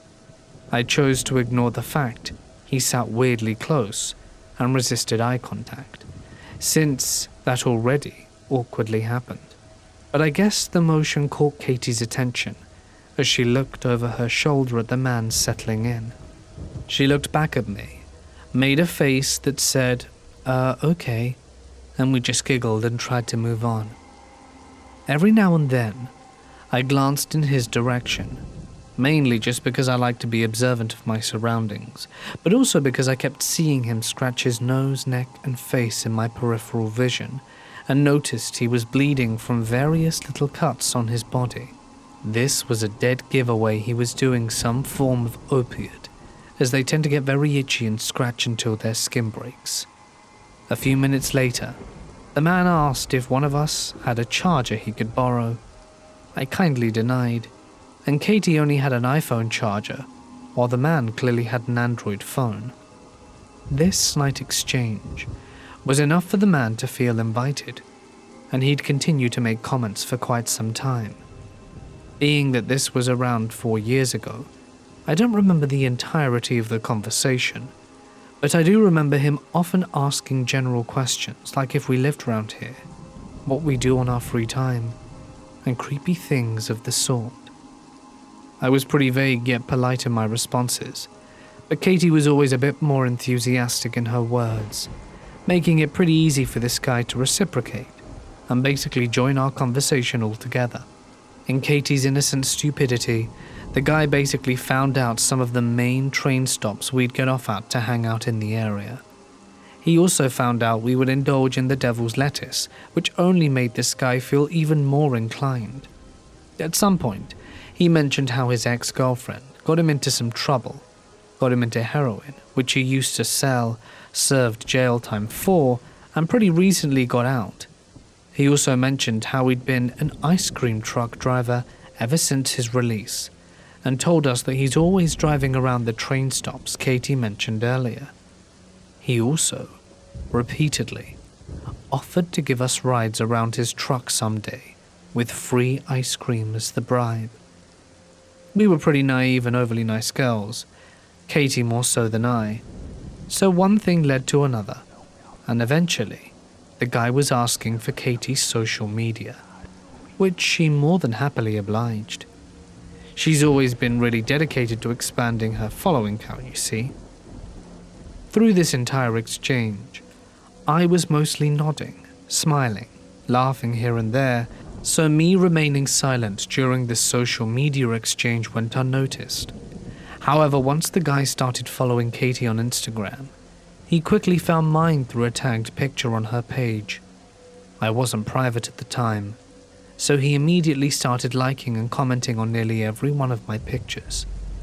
The comments were extremely cringy, consisting of heart eyes, water squirt emojis, and things like, "Damn, man." Finally, after the longest half hour, I urged we really should be catching our train. Fortunately, the man wasn't persistent after that, and we were on our way back with no problem. After some verbal recap of what happened, I convinced Katie to block him and I did the same, and we brushed it off at that. I honestly forgot about that strange interaction, until about a week later. I was hanging out with some friends at a park near my high school when munchies made me crave Ralph's ice cream, which was just up the block. I ventured off with one other friend and almost made it to the store before the sound of an ice cream truck approached from behind us. Completely lost in conversation, my attention was only caught by the high-pitched screeching of the truck's brakes and a somewhat familiar voice. Of course, it was him. He shouted at me, but with Ralph only a couple of feet from us, I ignored him and rushed in with my friend. The guy didn't stick around, being that he was blocking the whole lane on a narrow two-way road, but we still called our friend at the park to pick us up in his car. For the next 2 weeks, there were about 4 times this man tried to pick me up in his truck. At this point, making me pretty paranoid, as I was potentially being stalked. The last time it happened, he was parked directly outside of one of the train stops, almost as if he was waiting for me. He called out, asking why I blocked him, and saying he just wanted to be friends. At this point I'd had enough, told him to just leave me alone. My dad's a lieutenant, which was a lie but slipped out in my defense, and walked away before he could reply, and into the diner, where I was meeting my friends that night. I saw his truck drive away in the window, and never had an interaction with the ice cream man again. The sound of an ice cream truck has haunted me ever since.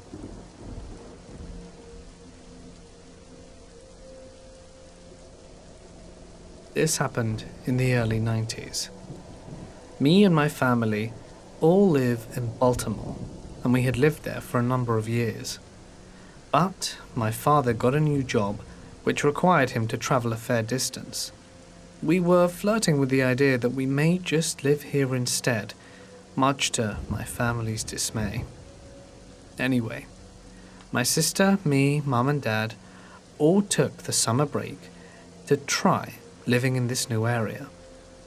We took a plane, rented a dingy apartment, and tried to make the most of the next month, seeing how my dad would feel not being near his family or us near ours for that matter. Being in a new city for 2 young girls of 14 and 12 isn't all that interesting when you don't have many liberties, so our time was spent going to the supermarket, occasionally going to the mall, or watching movies in the house. There wasn't anything particularly good on, and we had rented a VHS. Right as we were going to watch something, at about 8 o'clock, my sister and I decide we need some popcorn.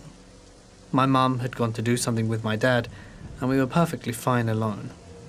Let me just explain the layout.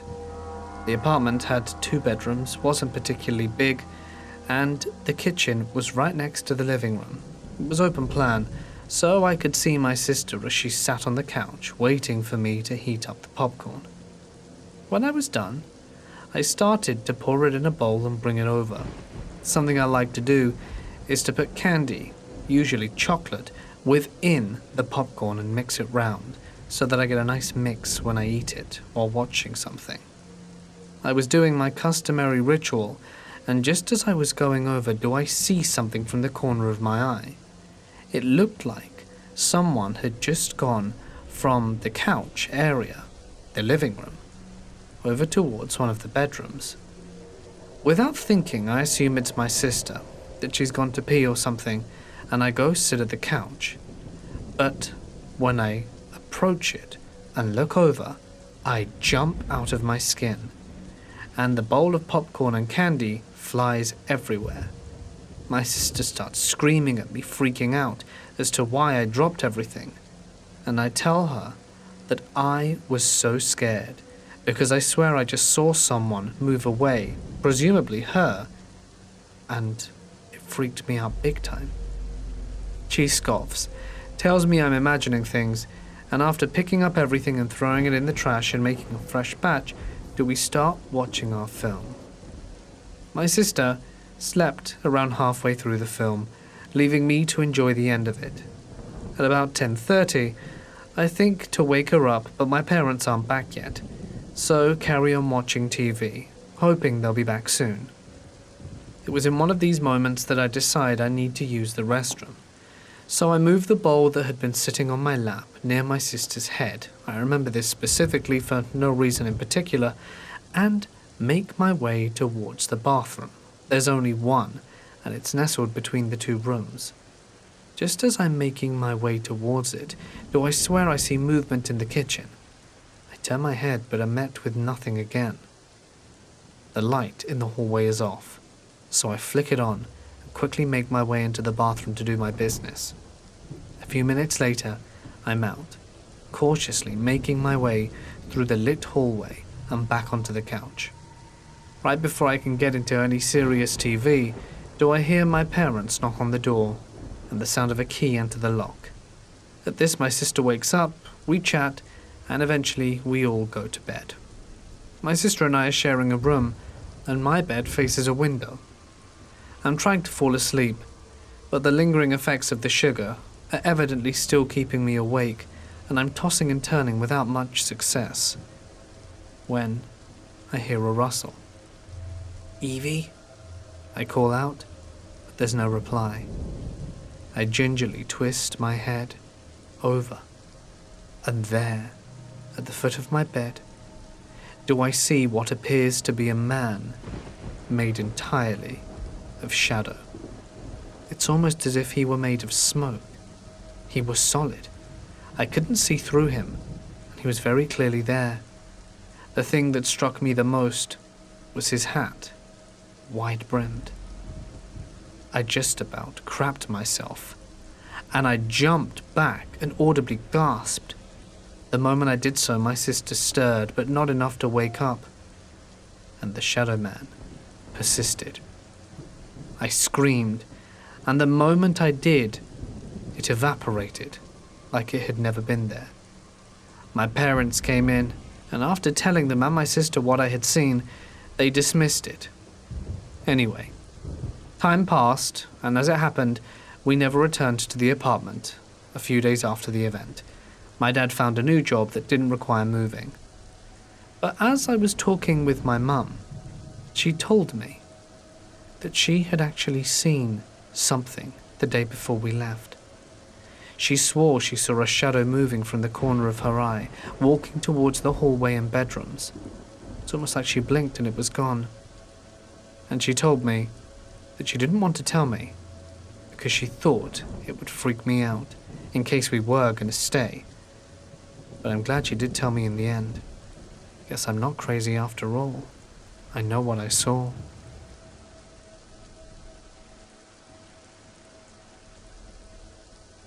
I am currently a law student, and last semester had a creepy encounter with a boy on campus that still leaves the hairs on the back of my neck sticking straight up.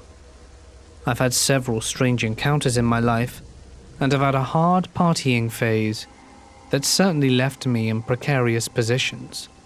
However, never in my life have I felt so uncomfortable and so suspect based off one interaction, especially considering this one was on the heels of a time spent in Paris, which I am almost certain my friends and I were human trafficking targets at a nightclub one night. It was around President's Day weekend. I live in the graduate residence hall of the university, and it is a school known for its commuting undergraduate population, so the campus was fairly empty for a holiday weekend. It was the weekend, and I was hungover, craving Starbucks.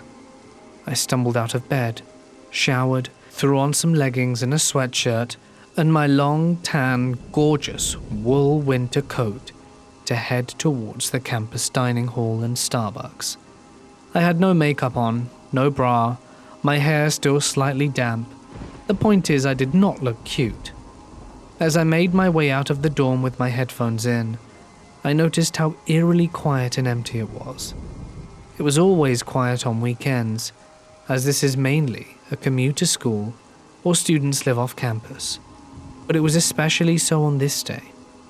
My dorm is a short 3-minute walk to the main student center. In between my residence hall at one end and the student center at the other end is a walled, straightaway path that connects to all 3 major parking lots. There are benches and tables to sit outside, but people rarely hang out there except to jewel or smoke a cigarette. As I approach the path, I notice a guy in a blue hoodie and Adidas track pants loitering back and forth by the sidewall bench. He was attractive from what I could tell, but looked younger than me, possibly a sophomore or freshman on campus. I didn't think anything of it at first, as many people from the university and public enter onto campus via this path, except that he seemed to be waiting for me to approach him, and just as I did come within a short distance, he about faced me. He began walking towards me, right down the path head-on, so I, thinking perhaps he was heading towards the dorms or parking lot, diagonally started walking across towards the other walled side of the path. Unfortunately, this was the narrowest part of the path where it essentially bottlenecks. Instead, he came towards me, still making eye contact, and opened his mouth, looking to start a conversation. Being a petite female, standing at 5 foot, I politely stopped, as he was now literally blocking my path, and I was caught in between the two walls, and I would have had to physically push him to continue. I've always been one of those people who gets stopped and asked for directions. People feel comfortable striking up conversations with me. I lived in New York City for my undergraduate education, and this happened frequently on subways and on the streets with tourists, thus assuming he was asking for directions, as he did look a bit lost and shy. I removed an AirPod from my ear and said, "Can I help you?" He was barely a head taller than me, and had these red sports goggles that athletes with glasses wear during games, as well as a lime green string bag on his back that had the word Navy on it. He was unassuming at first, but what he had to say was for sure a first for me. He said in the calmest and lowest toned voice, "Yes, you can help me. I'm sorry to stop you, but you are the most beautiful girl I have seen in a long time. I have to introduce myself. My name is Nick."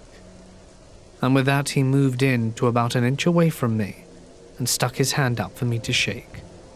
Caught with my back against the wall and totally off guard, I stepped horizontally closer to the student center end of the path and said something along the lines of, "Oh, well thank you, that is so sweet." I didn't shake his hand, which I found to be somehow the strangest thing of all. It was not a soft, graceful night to meet you gesture. Instead it was more robotic and tense in nature. He then steps closer to me and asks me what my name is. Feeling very off-put by how close he was to me, I told him my roommate's name and that it was nice to meet him, but I had to go, and began walking away. At this point he follows me, grabs me on my shoulder, jerking me backwards, and stops me. "Wait, I saw you come from the graduate hall. Are you a graduate student here? I had never seen you before. Can I please have your number? I'd like to see you again." Now this guy is so close, I'm facing him, and was looking dead into his Adam's apple. I felt as though he was ready to almost pick me up. I step back and say, unfortunately, that yes, I am a law student, and that I'm sorry, my boyfriend wouldn't like that. I said I had to go and meet him for breakfast, and bid him goodbye. With this he finally lets me leave, and I basically speed walk into the student center and look over my shoulder, only to see him walking in the opposite direction, towards the parking lot. I was pretty shaken up with how aggressive he was, and also that he had essentially watched me leave the dorm. Relieved, I get my food and then grab my Starbucks. Now I don't have a boyfriend I was meeting, of course I made that up. So I was still alone, but the school had a very open-air dining hall, and the Starbucks was always packed with people. The Starbucks area has glass walls around the entrance so that you can see who enters and leaves the student center. As I'm standing there waiting for my drink, lo and behold, Nick comes strolling in. He spots me and stops dead in his tracks right outside the glass wall, and literally puts his hands onto the glass to peer into me. Now, an older man, presumably a professor, sitting right inside the wall, notices this, as it's quite strange, lowers his newspaper, and looks around following the same eye gaze as Nick. Me and the older man make dead eye contact, and he gives me a look like, "What the hell?" Just as this happens, my drink is ready, so I grab my coffee and turn away. A group of frat boys begin walking towards me, so I waved at a random one and pretended to know him, as they were deeper in the cafeteria away from Nick. The kid waves back at me and smiles. Hoping this throws Nick off, I look back to where he was standing, and he's gone. This guy is watching this, clearly confused as hell, and I'm standing there literally shaking. The frat boy yelled out some other random girl's name, guessing I was his blackout hookup from the night before, I bet. So I looked around, frozen for a moment, and I thought I spotted his navy lime green bag from behind one of the side pillars of the food buffet. But I didn't waste time in finding out. Seeing my chance, I basically dead sprinted out the cafe and back down the path, not stopping until I had the key of my dorm in the lock. And I made my way to my room and threw up in my bathroom. I don't know why this interaction freaked me out so much, or why my body had the physical reaction it did, as I don't have any history of anxiety or nerves, but what I do know is I haven't been able to get this out of my head for the longest time.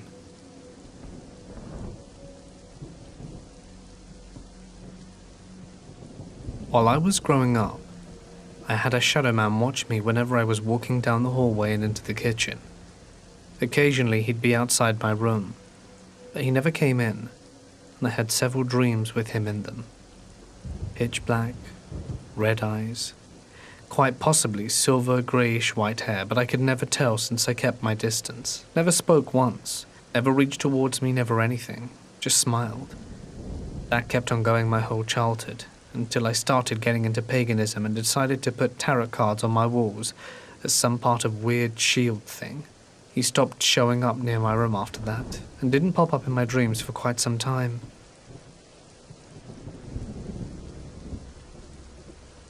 I want to start this off by saying that I haven't shared this story with anyone, mainly due to fear, because the guy in question is the son of one of my dad's friends, and I just know for a fact that my father will inevitably end up blaming all of this on me. I am currently a senior in high school and live in a pretty nice town in Northern Carolina. It all started a year ago when I was 16. At the time, I was working at Starbucks as a barista. It was Thursday, and surprisingly the cafe was almost empty. A few minutes before the end of my shift, one of my colleagues informed me that a cute guy is here to see you. I was somewhat confused. I didn't have a boyfriend at the time, and I'm pretty average, so I couldn't imagine that a guy would be interested in me. As I turned around, I recognized the boy instantly. It was Skip, my dad's best friend's son. He's 3 years older than me, and for a reason that I wasn't aware of, he enjoyed making me feel miserable, calling me fat and ugly, and all other sweet things that you really want to hear as an already insecure teenager. So for obvious reasons, seeing him at my workplace did not fill me with joy. Now, on a completely objective point of view, he was a very good-looking boy. Blonde hair, blue eyes, but he knew that he was attractive, which made me want to punch his smirk off his handsome face. Skips was there to apologize for being a complete douchebag, and confessed that he actually really liked me, but didn't know how to act around me because I radiated such a powerful energy, almost like it was destabilizing. Weird timing, but okay. Being the dumb girl that I was, I accepted his apologies, and from that moment on we kept in touch every day. He would send me a good morning and a good night text, give me cute nicknames and whatever couples do. However, he never asked me to be his girlfriend, but would introduce himself to others as my one and true love. I should have seen the red flags from the start. He would show up at my place without asking me at least once a week. I live alone with my dad, who's actually really like the boy, so my old man didn't really care about his constant presence at home. After a few months into our relationship, I decided to call it off. he was being really possessive.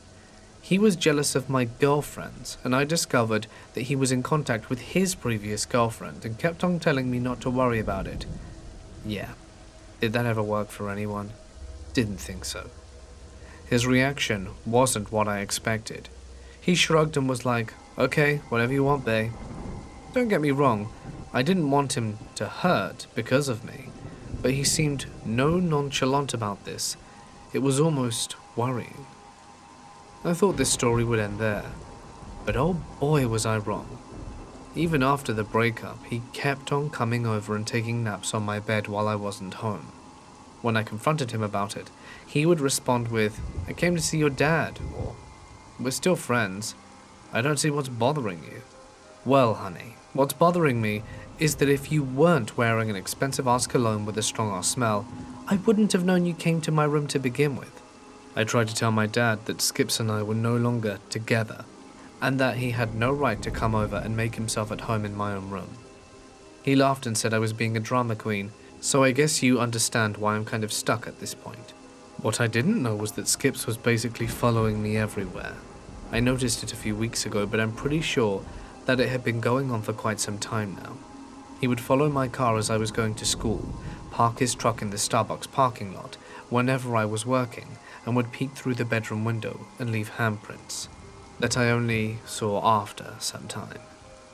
How did this dumb chick not notice it before? Well, as any horror movie fan and true crime podcast enthusiast, it's not unusual to feel observed or spied on. At least I think. Plus his truck was pretty common, so I couldn't tell if it was him or not. Until a few weeks ago my car had a problem with one of the tires, so I had to take the bus for a little while. One morning as I got to my house, I saw his truck and immediately made out his face as he was sitting in the driver's seat. That's when I connected the dots. My gut feeling was going into frenzy whenever I was out. 3 of my tires being slashed, the handprints on my bedroom window. When the realization hit me, a shiver ran down my spine. I felt paralyzed, and a tear welled up in my eyes. I felt nauseous, and decided that I needed to talk to someone about it, because I've read enough stories about it, and trust me, when I tell you that crazy ex-boyfriend plus helpless girl never go well together. I made my mind up and told my friend Tyler, who's 5 years older than me and is studying law. After I shared the whole story, he told me that unfortunately there wasn't anything I could do, because I didn't have any concrete evidence, and it would be my word against Skip's, and he's a damn good manipulator. Now I'm stuck because I don't know what to do. I tried to take pictures of his car, but due to the lack of light in my neighborhood, I never managed to snap one in which he would be recognizable. Whenever he's parked in front of the house and we make eye contact, he usually just starts the truck and drives off. I haven't seen him in 3 days, but my gut feeling is still making me go crazy. Who knows when Skips will show up again. I'll start at the beginning of the worst day and a half of my life. Right now I'm a female at 31. At the time this happened, I had just turned 22. I got off work early from my second job. The cool breeze kissing my face, cooling me down as I drove up the long driveway. It was so calming. My husband and I at the time lived on this ranch that we also worked on. It was dark, desolate, and just had a completely different feel at night. The creatures of the night howling and chirping, the shadows of all the trees dancing in the headlights. Then there's our house, smack dab in the middle of it. The forest unraveling around it as far as you can see. I made it to my front porch, and something just felt off. I can't explain it, but I soon found out when I walked in there. They were there, on the couch, completely naked. The next hour was a complete blur of shouting, crying, and him begging me to listen. I just couldn't, not again. This was the end of us. I packed up everything I could in my small black Honda, spiraling gravel into the house, and sped back down the same driveway I had just not too long before been so serenely driving home on. It was about a 4-hour drive back to my dad's house, my safe space. I wanted my dad, reverting back to my 10-year-old self, longing for my dad to fix my proverbial boo-boos. I drove on, determined, into the night, and everything was going smoothly, until I was almost back to my hometown. You see, my gas gauge hadn't worked in a long time, and through the horrible situation I just endured doing laps in my head and had forgotten to fill up before I left. The car started to sputter and cut out in the absolute worst of places possible. I was on a 3-lane highway at 3 in the morning, and the only place to pull my car over was a tiny bike lane butted up to a retaining wall. I was screwed. There was no one on the highway at this time, and if there were, they weren't going to stop for me. I put my hazards on, but that was just a band-aid for the moment. A couple of semis had passed me in the 10 minutes or so that I had become stranded. They barely saw me in time to move over. They passed so close that my entire car shook. It shook so hard that the crack in my front windshield started to spread haphazardly across it. I was scared at this point, and I didn't know what to do. Suddenly, I saw a car on the opposite side of the highway slow down and make an illegal U-turn across 3 desolate lanes. The small SUV pulls up next to my window. In the car were 2 young males in their teens and what looked to be like their young girl companions. The guy driving asked me what happened. I gave them a brief rendition of the story, and he then offered to drive me to the nearest petrol station. I was hesitant at first, but quickly realizing my current situation, I reluctantly obliged. We made it to the parking lot of a Wally World, which I thought was odd. I dare not question it yet. I held onto my purse closely, trying not to draw attention to the nervous sweat beading down my brow. The driver then tells me his friends have somewhere to be, and they all but the driver just exit the car without rhyme or reason, leaving me alone with the young male driver. He tells me that he'll quickly take me to the gas station, and now a small sense of relief comes over me. Then quickly fades, because I knew this town, I had grown up here, and he was not heading towards any gas station. The young man, which I did not get a name of, suddenly turns down a dark, dimly lit alleyway and just parks the car and says, nonchalantly, "Hey, I just need to park here for a minute and take my insulin," insinuating he's diabetic. It wasn't insulin. It looked dirty. It was drug paraphernalia. I've seen enough cops to know what they look like.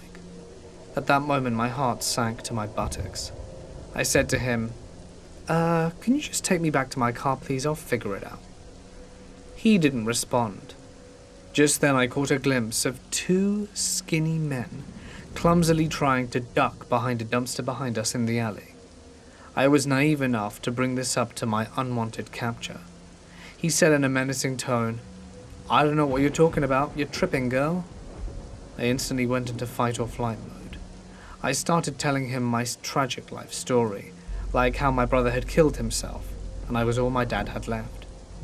He even tried to shush me. I kept talking, told him about my cheating husband, and the fact that I just wanted to get home and be with my dad. For a moment he paused and looked at me, and then something clicked in his brain.